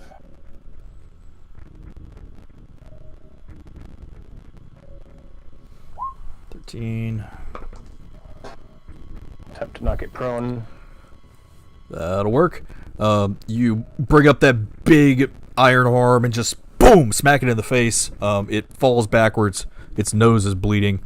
It doesn't do any damage. It just knocks him prone, right? Correct. Yeah. Okay, yeah. So this thing is now laying on the ground prone.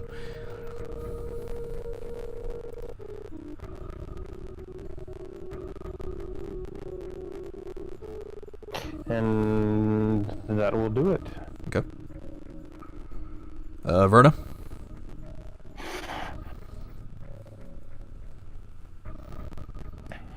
Alright, so let's see. You were under. You're next you to were, the hyena there, right? no, you were under Tonvar. I can attack this dude right here, right? Oh, yeah. Yes, you can. With advantage, so you'll get... Yep. Yeah. Alright, so let's do that with the Reaper. Did it roll? There it goes. not yet. Oh, there goes. Double roll. Yeah, my first one. Yeah, that's gonna miss, I'll unfortunately. get it. Niece? You niece? Yeah. Missed, unfortunately. Yeah, you're kind of ducking between Tomvar's legs right now, and you see this thing laying on the ground. You pull out your rapier and try and stab it, but it kind of backs away quickly, so it's where you just kind of tink off the ground. It looks up at you. As it scoots back, you kind of see where its flesh just kind of gets raked across the ground. There's this big bloody smear. Thing does not smell good. It smells necrotic almost. Why do we have leper gnolls? This is just bad. Hey. Yeah, fully gross.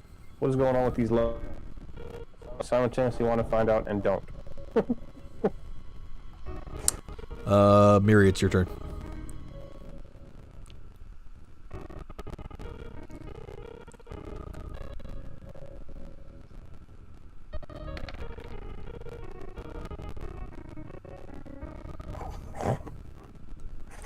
That'll do it. Advantage. There you go. So the thing backs up, but it backs into you, and you get some of the rotted flesh on your boot, and you just look down at it coldly. You pull your sword out, stab it down into its neck, and it just slumps. Its head just kind of rolls off your boot a little bit.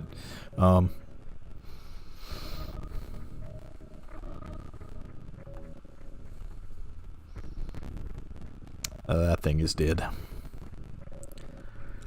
And now, Flint, it's your turn, and you have a puppy. Kind of. A slobbering, Laughing. kind of weird one. Slobbering, laughing puppy. That can bite through bone. Yeah. You know. Dude, that other dude done dipped. You can move here. You can move here.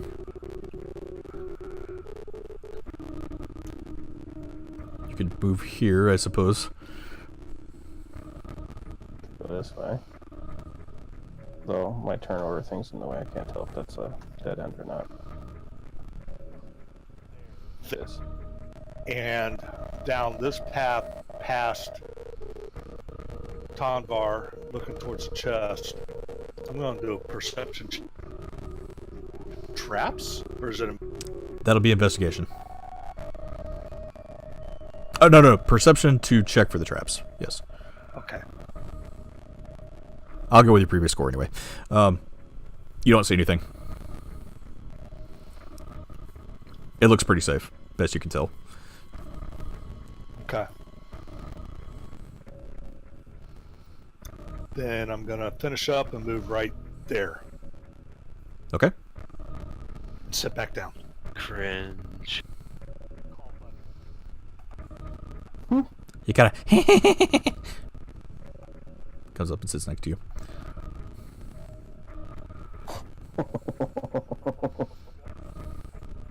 Okay. Crank is going to move forward. And where he moves, there's a hole. Oh, we know what happened to that other Gnoll. There's something in the hole.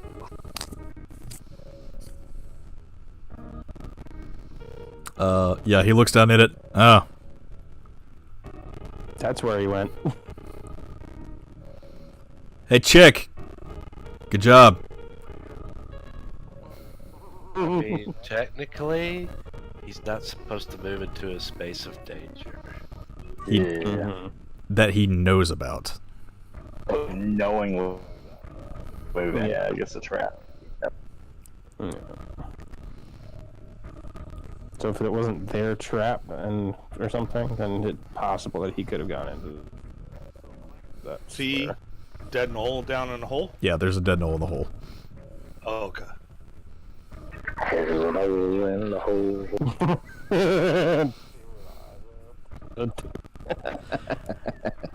Alright, if y'all want, we'll take about a 5-minute break and we'll finish up when we get back. I need bedtime. Alright, I'll put you up. Alright, cool. Good luck, guys.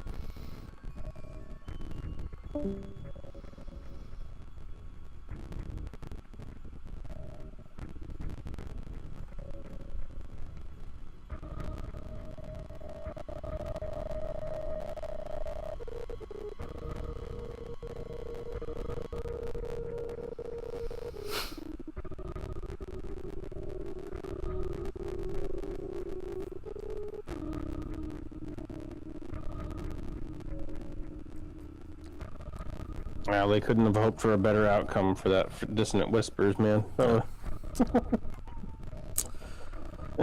Yeah. This place is littered with traps. Yeah.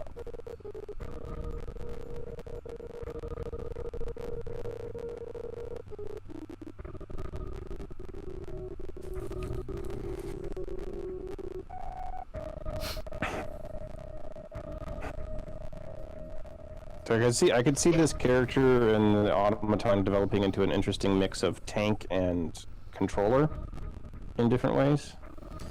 Like doing stuff to control the battlefield and whatnot. I was looking into it, and I don't know if I can increase your armor class by working on it, because there's actually a There's actually an upgrade. Yeah. I gotta wait for my actual the level that I get the upgrade, but which is pretty good apparently if you can get it. Because I think you took the sturdy build, right? it's like 18. I took strong build. Okay, yeah. It was strong build because you have to have a certain strength rating. I think You have to have the 15 strength, right? Yeah. Which is one of the reasons I took it. Why I took it, yeah, because and then you can get the next level of upgrade is at 6th, and that's when I can get the armor. And AC becomes 18 plus proficiency bonus. So That's 20 out the barrel. big, significant increase in AC. Yeah.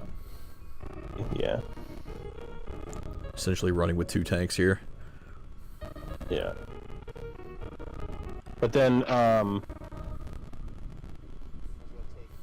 because you get 2 upgrades, I think, or I have to look at it again. Is it? I think per you level, you get 3 at that level and you get 2 at the next level.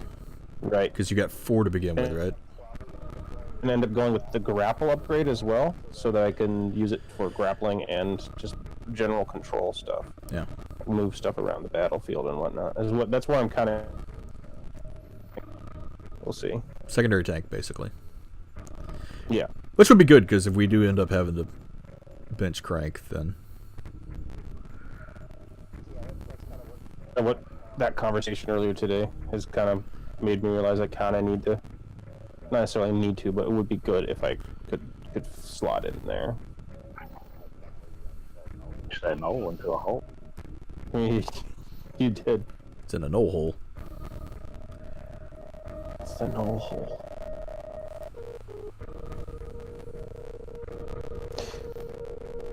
Disadvantage on stealth checks is gonna...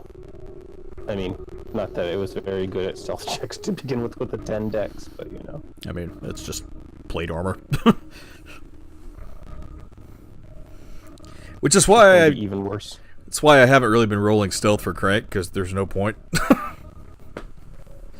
He's Right. basically going to fail him every time anyway, so...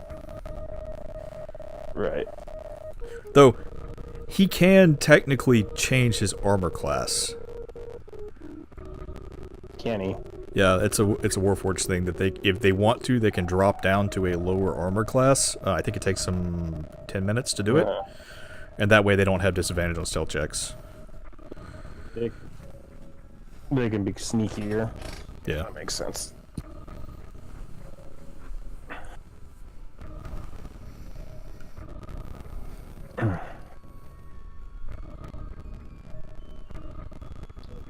Oh, yeah, he's getting their kill count up there. 6, 9, and then 1 at 14 and 17, so...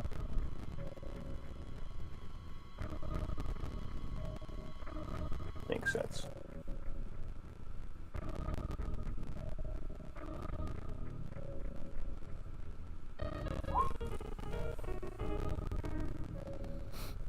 Welcome back.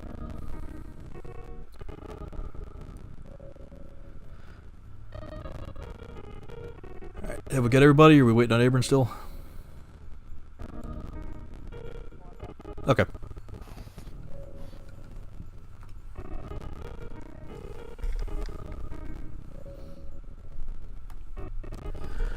Alrighty. Crank is done. Brad, it is your turn.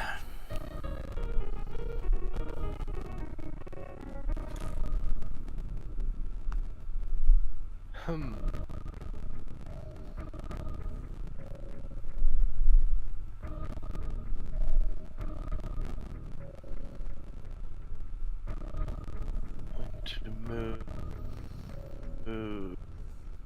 here.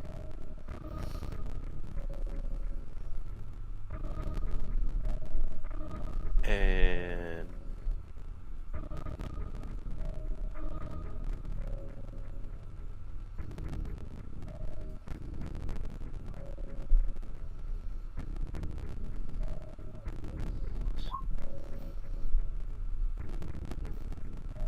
Okay. to the area, I guess. You sense around, you can kind of feel the air moving around you. You don't feel any more danger in the area right now. Definitely the hole in front of you would have been a problem if it had not already been triggered. But for the immediate area that you're in, should not be any problems. Okay, what was the first thing you said? The first line? Just that you feel the air moving around you. The air moving? Yeah, Okay. yeah. You're feeling out the area as best you can. Doesn't seem to be any danger. Okay, then.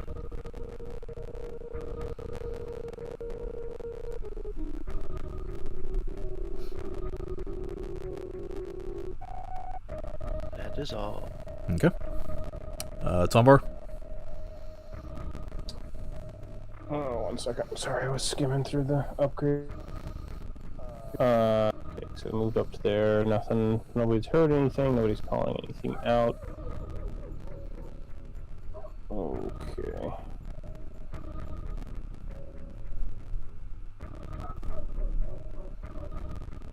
Can I make it past that area to there? Yes, you can. Oh. All the way up there. And take an active perception, I guess? Yeah, we'll do that as soon as I get there.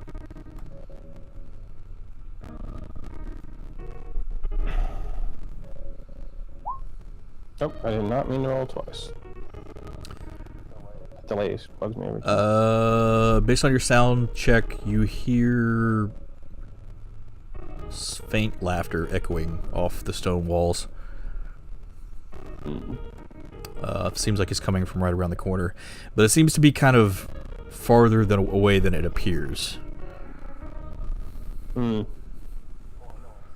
Wait. Whisper back to Crank. He nods.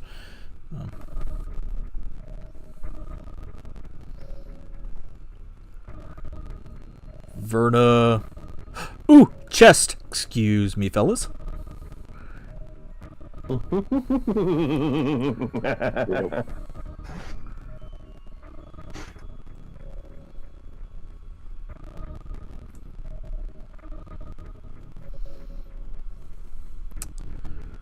And let's see. For the therm gauge investigation. It is definitely locked.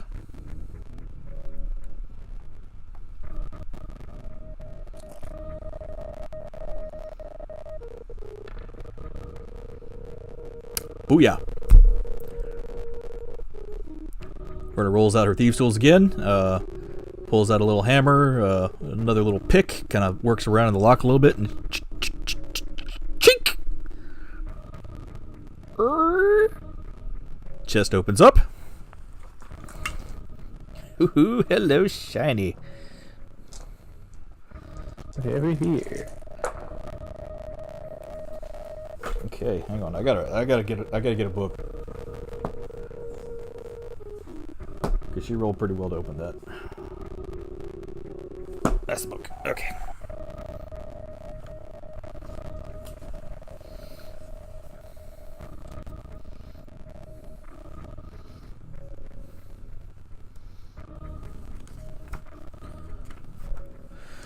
La la la la. Where did I put the treasure? There we go. Okay. This one is a CR4.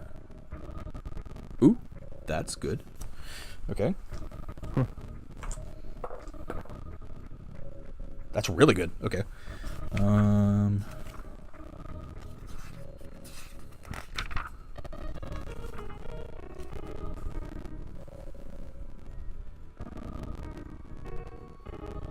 Not as good as I thought it would be. Anyway, okay, let's see. That. That. Okay.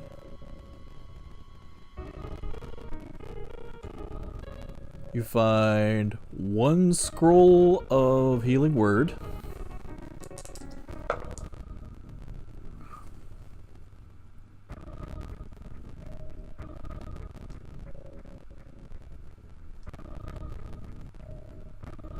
One scroll of water breathing. Okay.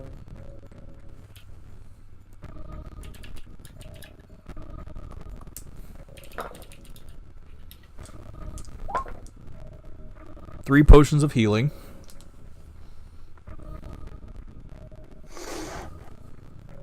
Three potions of what type of healing? Just healing. Just regular healing potions.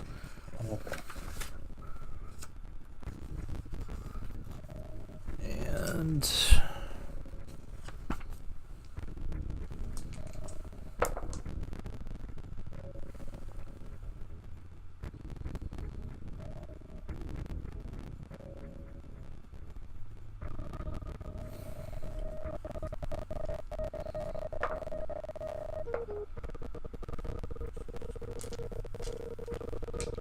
$200 gold.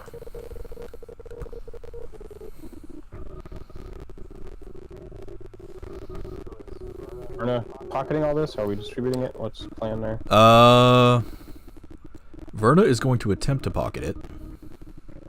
However, I don't think there's anybody him to prevent that other than Flint is. Yeah, Flint. Flint, if you want to roll insight on Verna to see what she's doing with that.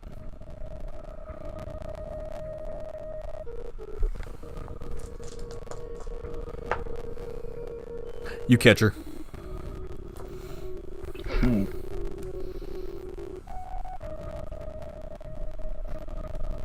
She goes to try and start putting the golden scrolls and things in her pockets, and you see her doing this.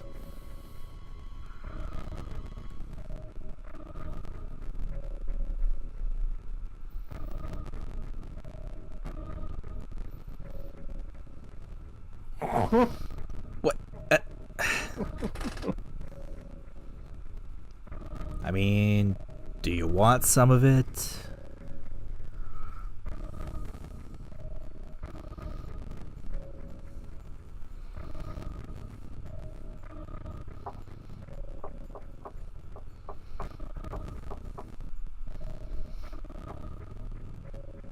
Okay, fine. Here.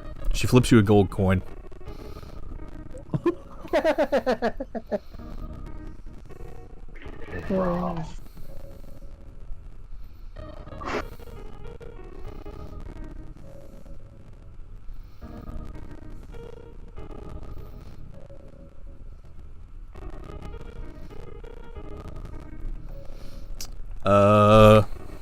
Hang on.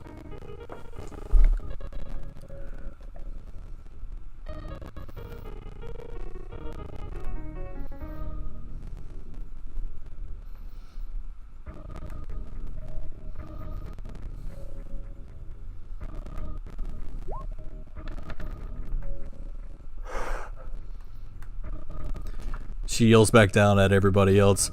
Chest didn't have much of anything in it. I don't believe that for 1 minute. No. Yeah, because the chest told me. Roll insight.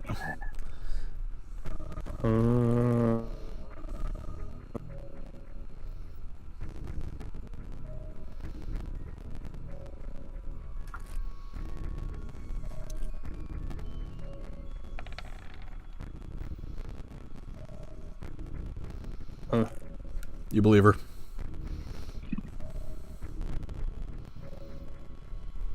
She must have. I rolled it in the... Yikes. Yeah, you're like, okay. Whatever. More worried about other things right now, apparently. Yeah, I was gonna say. And she's just like, 199 gold.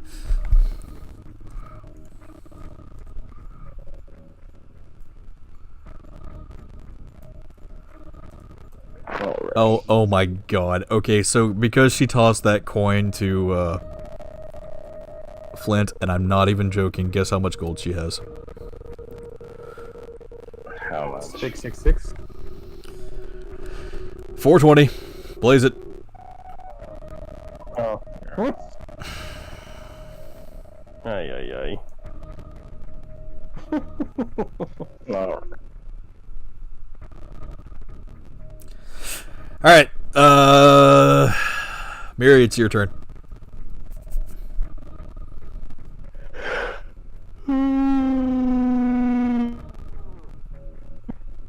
That's what I have to say.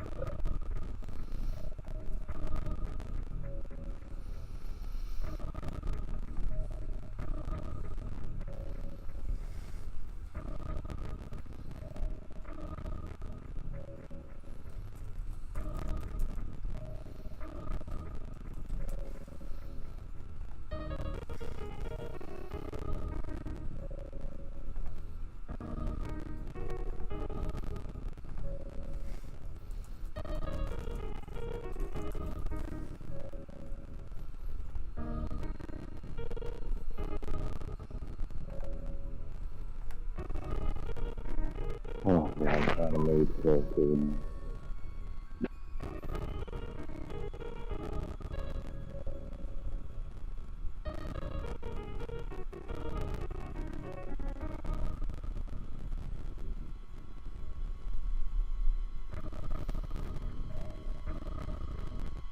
Yep, that's what I was. Yep, there. Okay. That's all you're doing, just moving. Yeah. Okay. Flint?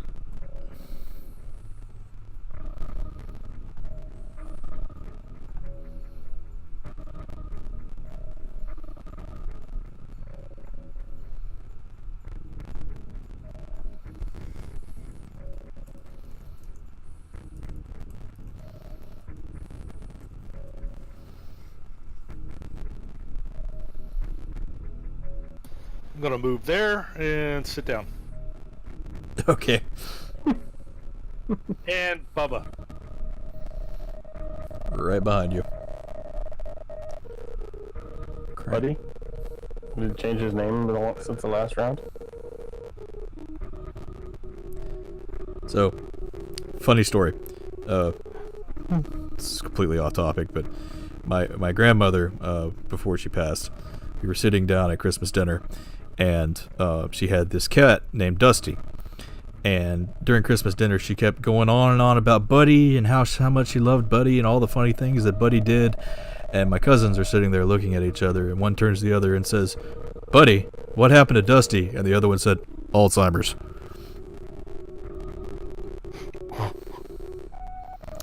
Anyway, bad story. Crank is going to move here and take a defensive action. Brad, it is your turn.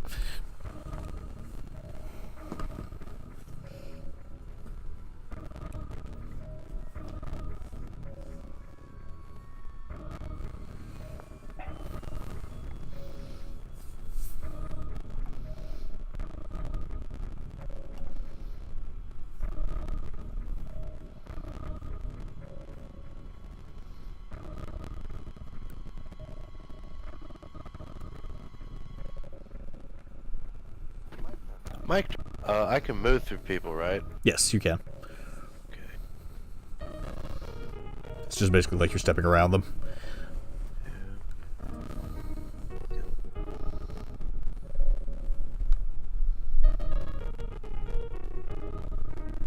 I'm gonna move there and also take action. And that will be it.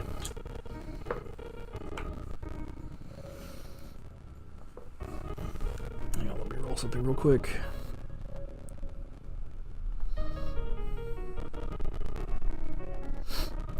I actually need to do this for him for right now.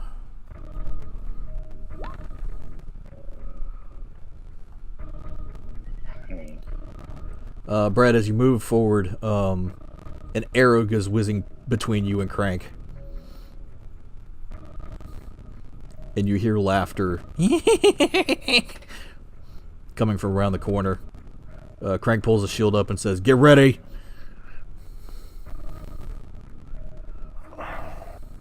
That's an interesting More thing. leopard gnolls. Tom Var, it's your turn.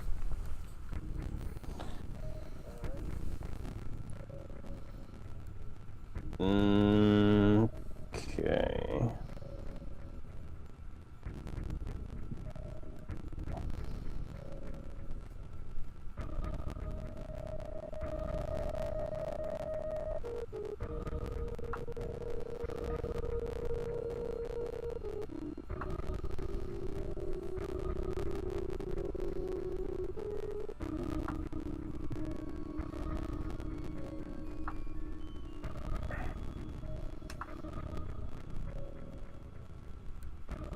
Move up to Crank.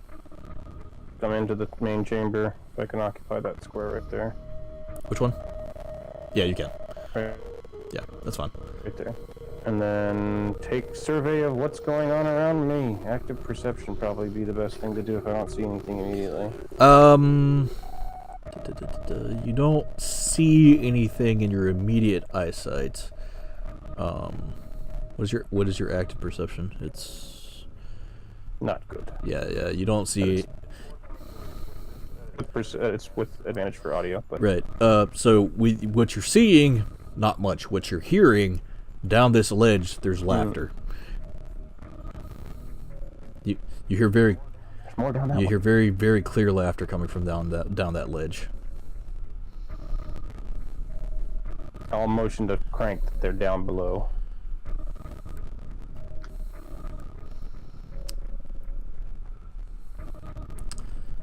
Verna is going to take a dash.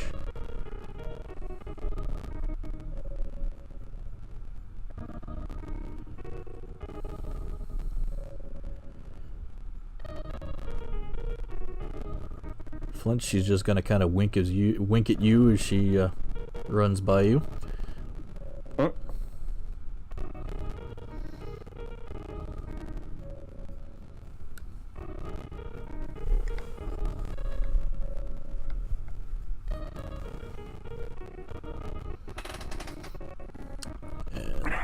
And she is going to... Well, there's no point in her stealthing, so she's not going to stealth. Miri, it's your turn.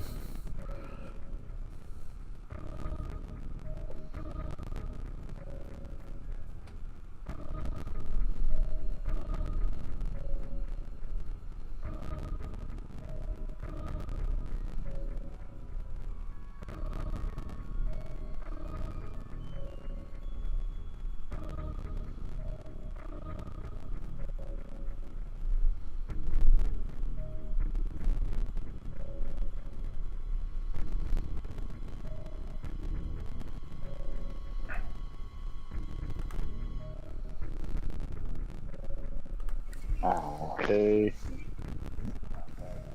Yeah, at this point, I was just like, get my light camera, not able to see anything.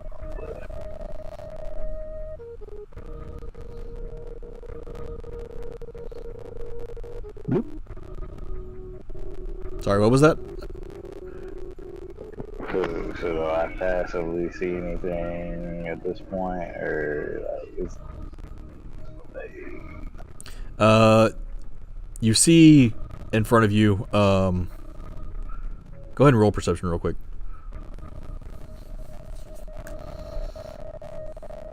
it's gonna be there, it's gonna be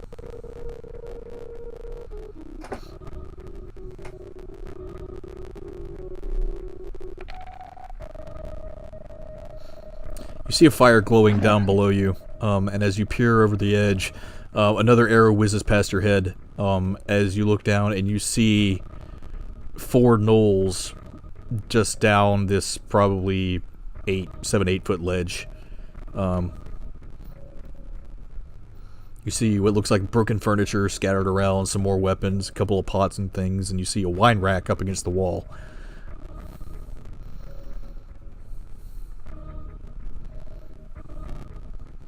Okay. Close spikes. Yep. These worse.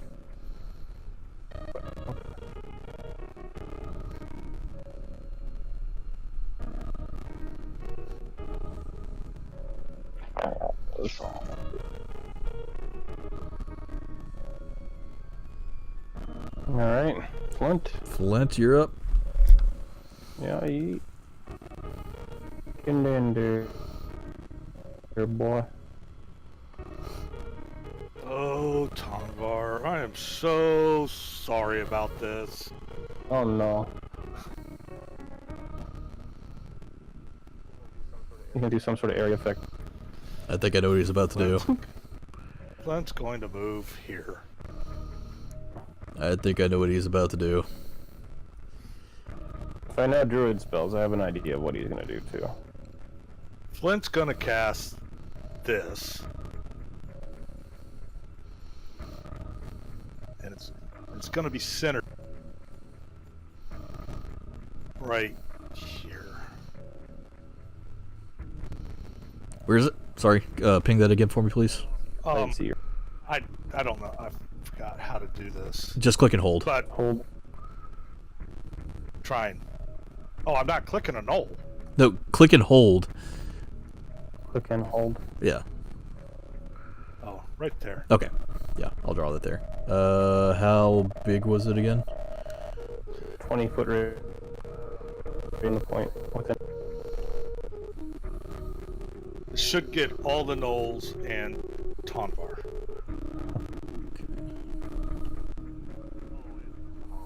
Oh, that's fancy. Yeah, you too. Oops. It's the only place I could have put it. It's over here. Or you could have just not put it. Okay, so 20 foot radius from that point to 20.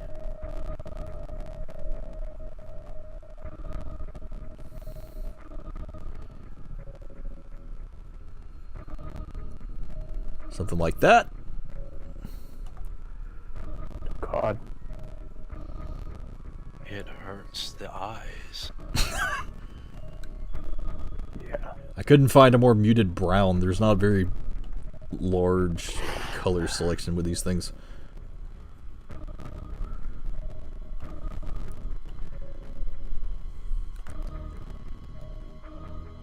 Does that break the wine bottles? Here, we'll go dark gray there. And actually, it's supposed to be over one more. Okay. As long as the wine bottles aren't on the ground. They were on a they were on a rack. It does break the rack, but the bottles seem to be intact still. That's interesting. So yeah, Flint, who's still hobbling behind all you guys, he kind of slides up against the wall as best he can, holds his staff up, and just kind of tap on the ground. And as soon as this happened, shoom! Spikes erupt around this drop off. See, when a creature moves into or within the area, it takes 2d4. So does that happen now? They haven't moved into or out of. I would imagine they don't take damage until they move. Sure. Yeah, no one can tell that any see the area. Spell is So cast. everybody could see it at the time it was cast. So I'm pretty sure they're gonna be where everybody's gonna be aware it's treacherous. Right. And they're in it already, so there's not really, they can't really save against it. So. Right. Yeah, but there's no damage right now. Right. Yeah. Right until you move. Yeah. So. But you guys can see that this is. Hold Alt for circle or ellipse. You guys can see that's hazardous, but they don't understand. There we go. You can draw circles.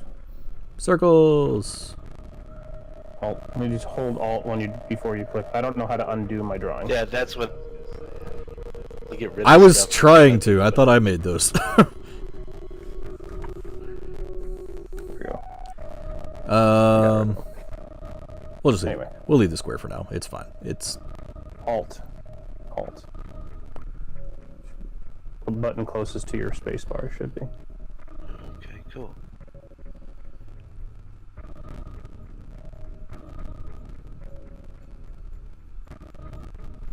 I mean, I know how to make a circle. I made the circles for the Oh, hole. you knew? Okay. Yeah, I made the circles for the holes. I was just trying to get something Okay. quick I was quick just there saying, 'cause before. the radius, like, it would be more appropriate, but whatever. I don't care. It doesn't matter that much. Okay, I will change it. About it. Great. Anal. What's that? Anal.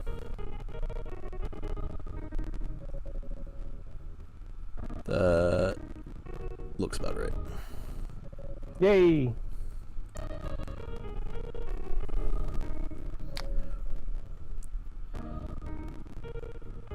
It's just My OCD has been pleased. because it's just going to cover this area anyway. So Yeah, you're good. okay, yeah. So spikes shoot up all throughout this area. Tomvar, you and Miri both feel them moving underneath your feet. Doesn't do anything to you right now, but you feel like if you start trying to step, it might be a little hard. Flint, is that your turn?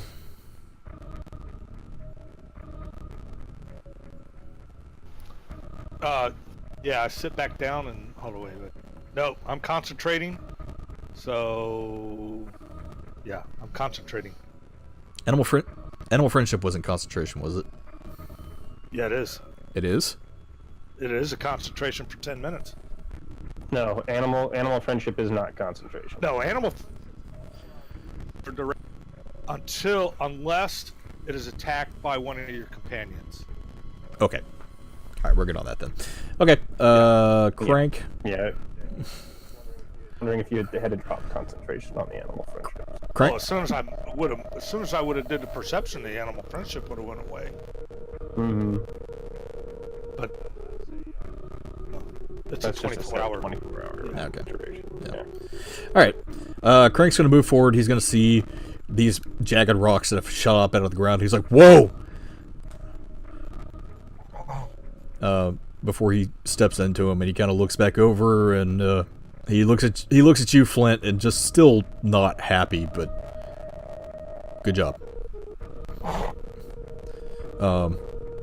He's going to risk the damage because he needs to get in front of everybody. 2d4. 8. So he takes 2d4 piercing. Twice. It's for every 5 feet. That's right. He takes 2d4. 1, 1, 2, 2. Okay. So he takes 6 points of damage. Or at least those temp hit points will be useful. Yeah. The Get a 5-foot movement, basically, without being... Yeah, the rocks kind of tear into Crank's feet a little bit, but it doesn't really seem to be bothering too much. That inspiration that he got before, he just kind of seems to be shrugging it off. But he takes a defensive stance in front of you, Tonvar, just to see if he can keep anything from trying to hurt you too much. Actually, no, wouldn't make sense for you, Miri. Actually, no, he doesn't know Miri. Yeah, Tonvar. Sorry. He doesn't know me. Doesn't care about you. Just another random person wearing somebody's clothes that we know. Nothing worried about that. It's amazing how we've continued about that coming. Yeah. I mean, Tonvar brought it up, but nobody else seemed to give a shit. Yeah. So, moving right along. All these random people just keep showing up out of nowhere. Random people with the same clothes. Epic MCC man status. Nobody cares. Let's move on. Brad, That's safe. that is... Yes, that section right there That is safe. square is... Yeah, well, if the square is partially in radius, is that one you take damage or no? If it's partially in it, I'm going to say no. Because So that's safe. it's safe, yeah. Because it's not enough to take up the entire thing. Okay. So I would. I'm gonna move here, and I guess just wait or whatever. Do you have darts? You got a range? I think that was from our last campaign. You always have darts. It's part of your starting kit as a monk.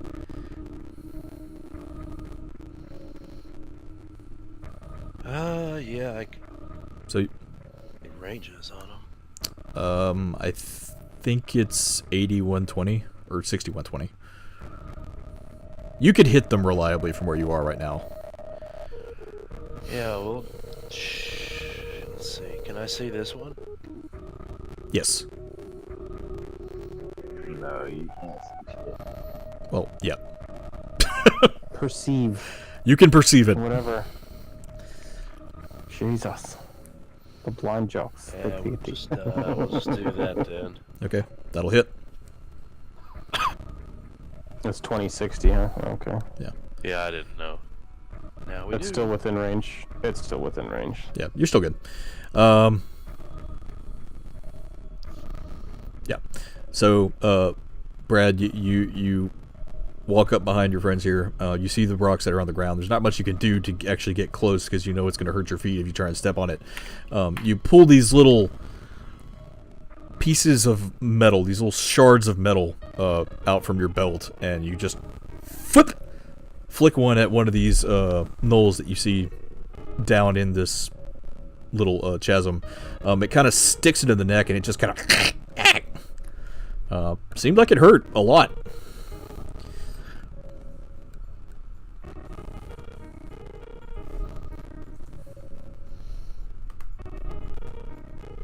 And is that your turn? Yeah. Okay, Tombar. Okay. No crank. You here for this? We're gonna go for. Start off with spending my for a help action, and then the automaton's move action to move here, which will be 2 spaces. So I'll take the 2d4. 44. 44. Yeah, 44.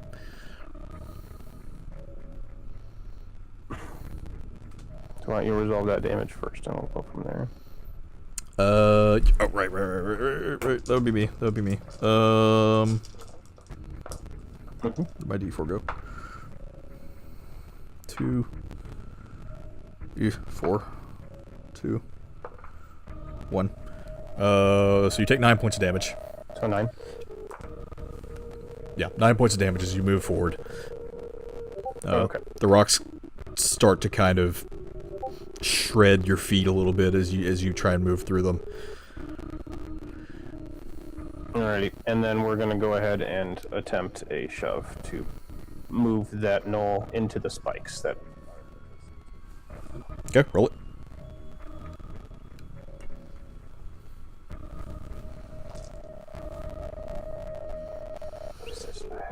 well, under the 3, but obviously the first one is the roll. Yeah, the first one works. I clicked it once. Anyway, so yeah, to move it 5 foot into the spikes that are next to it. Okay. Yeah, so you shove it as hard as you can. It gets knocked back 5 feet. So it's going to take 2d4 from that. As it lands back on the spikes, it is now prone also. Well, I guess, yeah, I can't move it forward. The shove is only, like, away from me, right? Okay. Right, yeah. So, I would have had to grapple to move it into these spikes here. right, you're just basically pushing it backwards. So it takes 5 points of damage. Well, that still works. It takes 5 points of damage as it gets pushed back, and it is now prone as you kind of just punch this thing backwards. It slams up against the wall and then falls down face first into the stones. Seems to not be looking good at all right now. Gotta roll initiative for these others.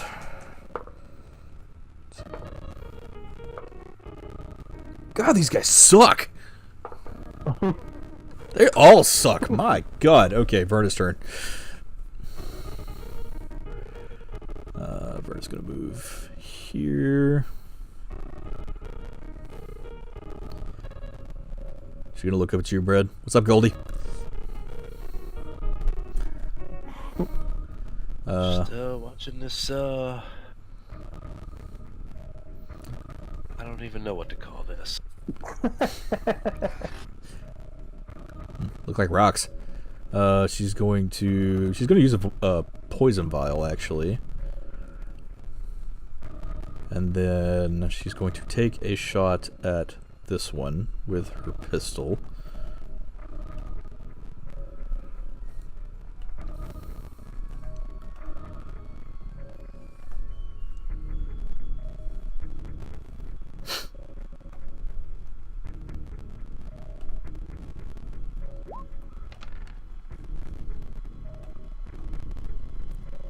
That's gonna hit.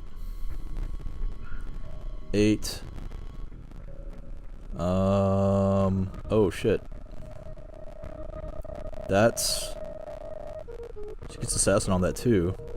So it's an auto crit. So... Another D8.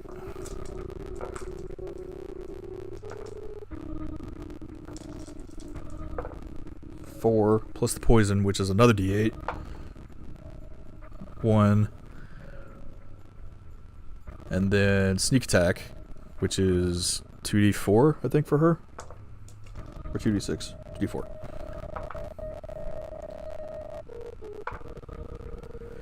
Three. It's dead.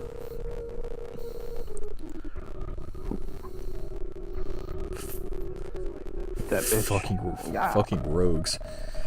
So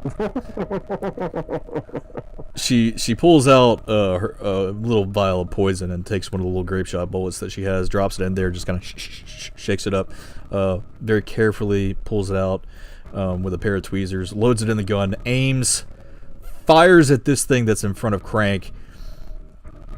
A massive hole explodes out of the back of this thing's head as you kind of hear as the poison kind of sizzles as it drips down the back of the neck of this thing. It just falls face first dead. And she looks over at you. That's how you shoot something.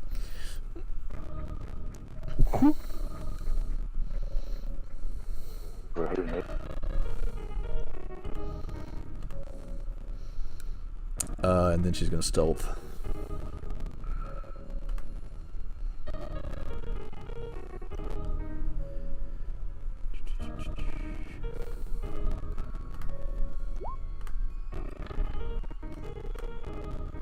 Yeah, and then she just kind of dips back into the shadows, says bye. And Miri, it's your turn.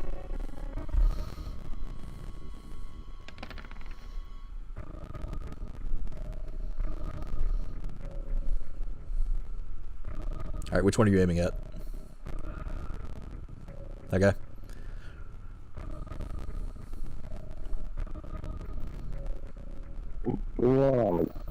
Okay. Pull out your crossbow, fire at it. As this thing is kind of laying down in these rocks, it's trying to get back up, but as you shoot it, it lands in the top of its like neck, basically like where its neck and its shoulder meet. It just as it falls back down into the rocks. This guy is not having a good day. He looks horrible right now. I believe it's 4 damage. I don't know how to make it calculate the plus damage on it. No, it did the +1.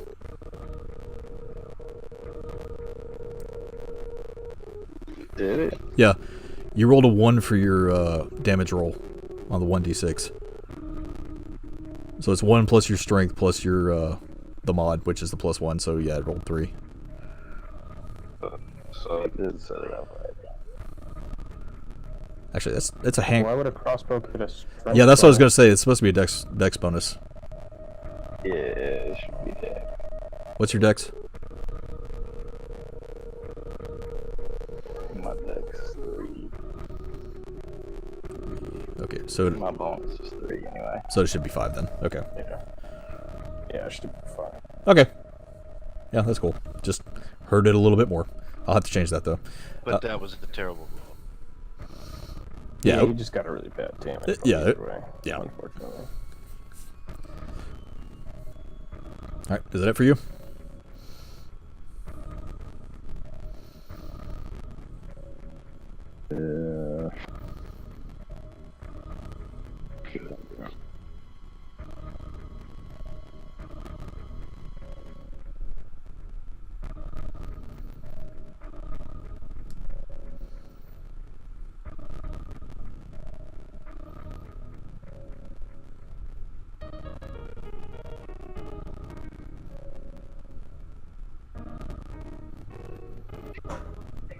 Yeah, I'm gonna have to go ahead and end it now. Okay. Flint. Still concentrating. Crank.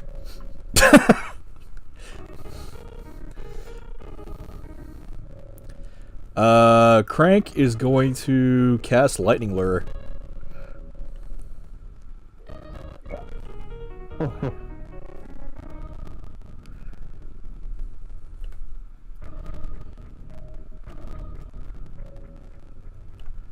Get this wombo combo going.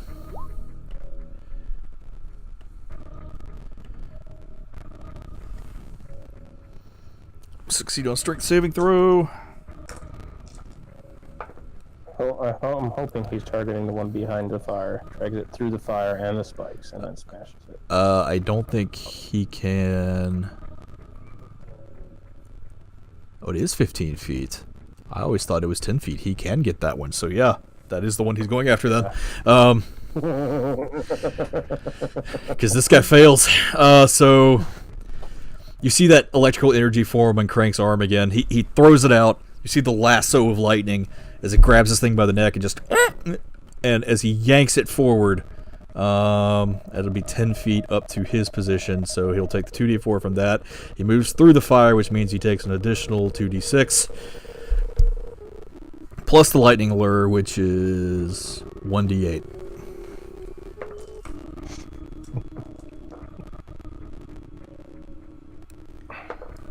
Okay, 5, 8, 9, 12, He needed to be put out of misery. 15, and now the d6s. 19. Oh, damn! As Craig pulls this thing in front of it, it just... Yeah! It just like gets shredded in front of him. His clothes catch on fire. His feet are basically nubs at this point as he's trying to get scraped along this very hard floor. He falls down in front of Crank on his hands and knees, blood everywhere. And he looks up at him and just...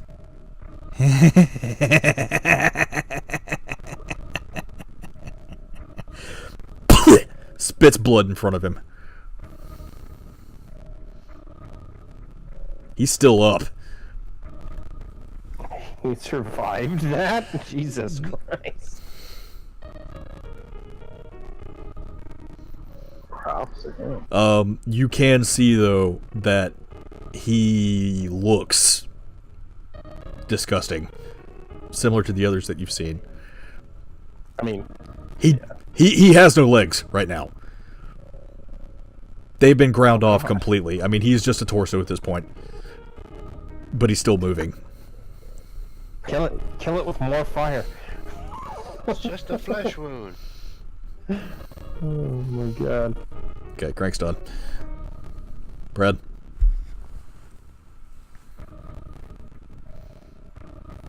We'll just do the same thing. To this guy again. Okay.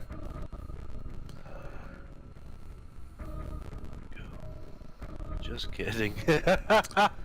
That one. Oh god.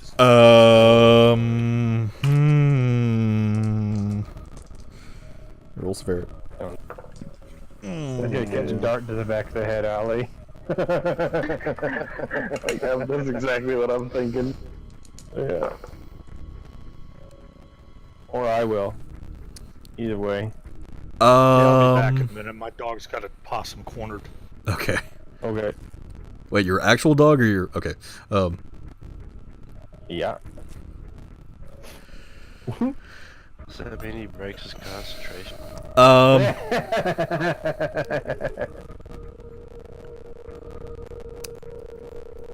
Okay, Brad, you kind of flip this thing around in your hand. You're not really used to using these things that often, so you're not entirely sure how to throw them.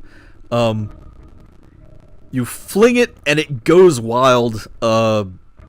Miria, it kind of cuts your hair a little bit. Ew. Hey, look out. Yeah, your your hair's a little uneven now. Like, so happy. Your hair's a little uneven now. Tonvar, you hear something go ping off your back. That's it. You gave Miri a haircut and you pinged Tonvar in the back. Stuff Out of happens. the roll. Yeah, it wasn't that bad. That's it. I I'm not walking really through all that severe. She junk. just pissed her off. Tonvar, it's your turn. Alrighty.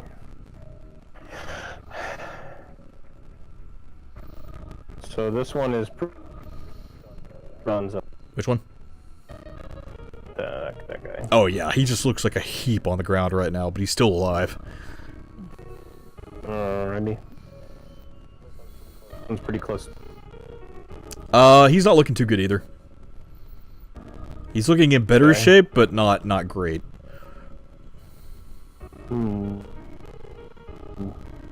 Not gonna move because that would be... Yeah, alright. Going to open the hatch and use my hand crossbow to try and finish off the wall. Oh, this one here. That's Brad. You're shooting at Brad? No, not Brad. I'm not red. Oh. He was ping. I was gonna say, Mike. He's asking me to finish you off. Oh my god. Oh. What is with the ones right now? Oh, no. Oh, no. I hope you don't like that crossbow. I hope you don't like that crossbow. Breaks, I don't care. It'll be an excuse to make a better one, so... yeah.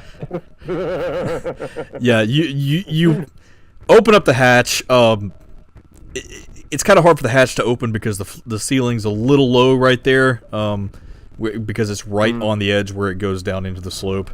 But as you try and stick your head out, you kind of whip your crossbow out a little too quickly, and it warps the frame slightly to the point to when you shoot, the bolt goes wild, and the frame breaks.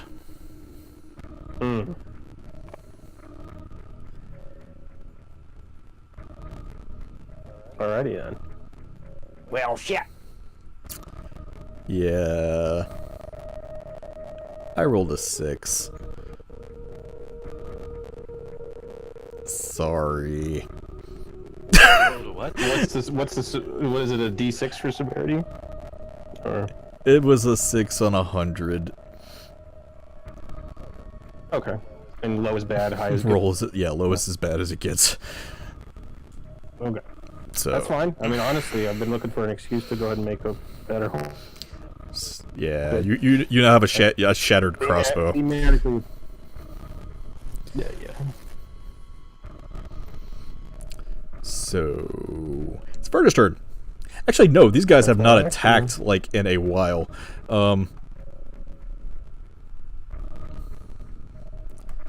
Okay, this one is going to cast Healing Word on the guy on the ground. I'm back. Welcome back.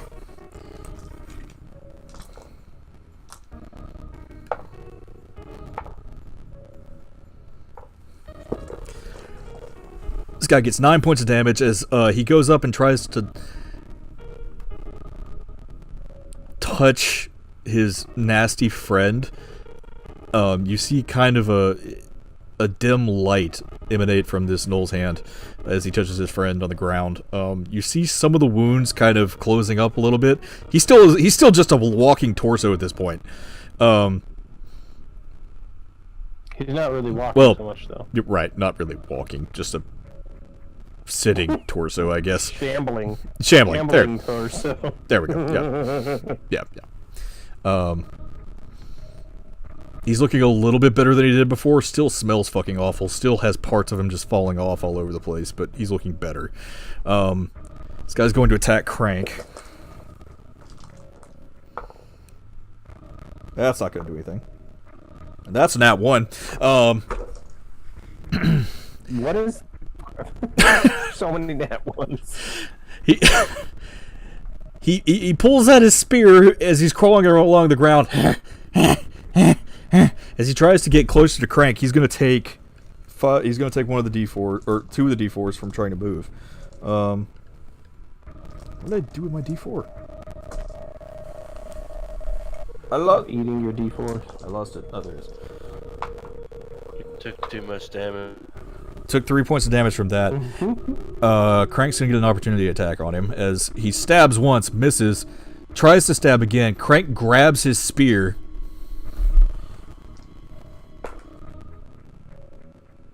And thrusts it back in his face. This guy's dead.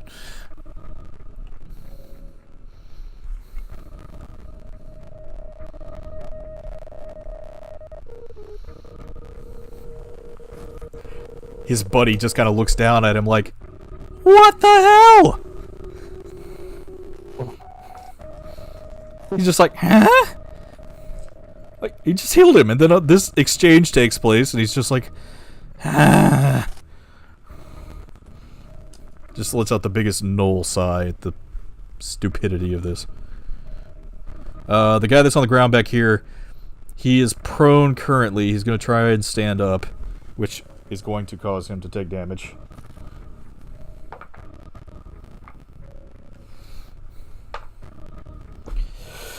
As he does, he stumbles on a rock, falls face first, and one of them impales him through the brain. He is dead. Yeah. Well, that goes.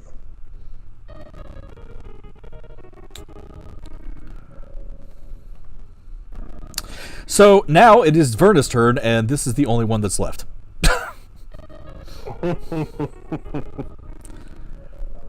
Dead? Some sort of fuckery could occur though. Let me check and see if it sees Verna first.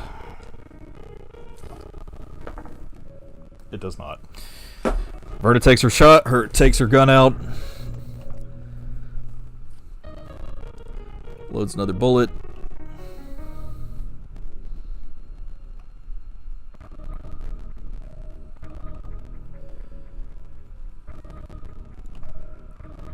Pistol shot.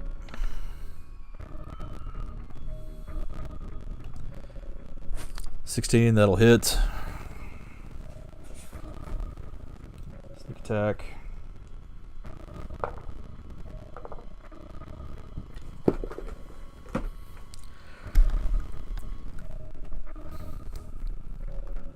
She fires, hits the thing square in the chest. It starts bleeding profusely all over these rocks. It slumps down to one knee. It's looking very bad right now. It could die at any moment. Miri, it's your turn.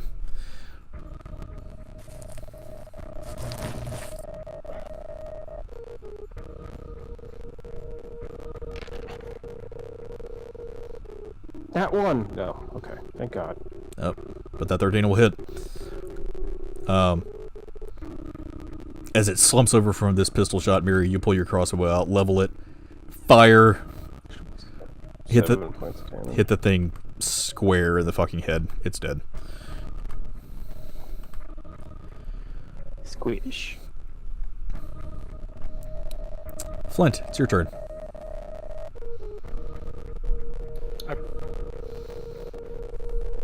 And I move to here with Bubba.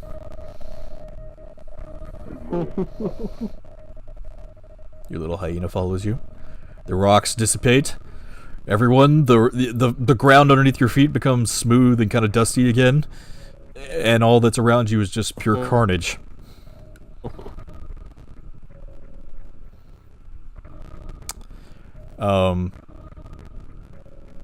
As the dust settles, anybody can roll a perception check real quick for me.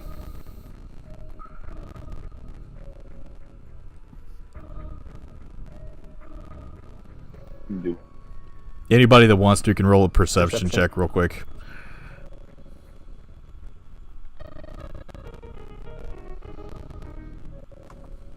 My leg still hurts. I couldn't get my thing to switch over to automaton, but that was the automaton stats. Nat 20. You'll get advantage on it anyway. So yeah. Flint, you're Yeah, it's literally just the little nameplate that jumps up that I couldn't get to roll over, but Yeah. it's obviously the stat. Yep. So yeah. It's fine. Flint, your leg still hurts a lot, but you have a new friend. Brad, you're trying to hone your senses as best you can. You can't really make anything out. Miri, you hear more laughter coming from down the hallway to the south. And Tonvar, your automaton actually picks up something on its audio sensors, and it amplifies it and plays it back for you. And what you hear is, I say, did anyone hear that ruckus going on down there? Wait, what? Did it just translate Gnoll? Yeah. What the fuck? And Snooty British people, even though they sound like slobbering idiots to normal people. well, actually, roll intelligence on that real quick. Roll history, actually. Okay. Well, no, hang on. Intelligence. Okay, just a raw intelligence roll. There we Yeah. go.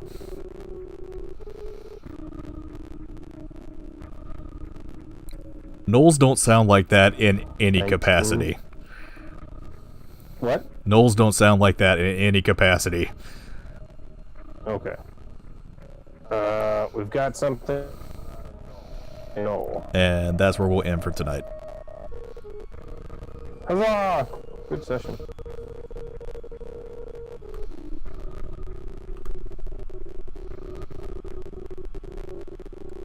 Sweet. So yeah, we'll let you guys loot the current area you're in, and then something might happen next week. Okay. Cool. I was hoping to get to it this week, but dungeon crawls, you don't know how long they're going to last. Yeah. Close makes things pretty fucking slow. I may or may not be here for next week since this week ended up being training. Right. So it'll be up in the air again. Damn, because I wanted to do stuff with you. What did I do? Oh boy. Sounds kinky. Well, hopefully I'll be able to at least do session. At worst, I may be able to get into chat and not be able to see the game board.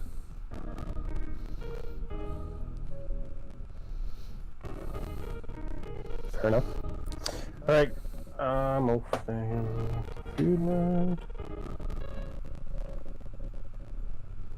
Yeah, I'm about to go to like 5. Yep. Alright, I'll talk to you later.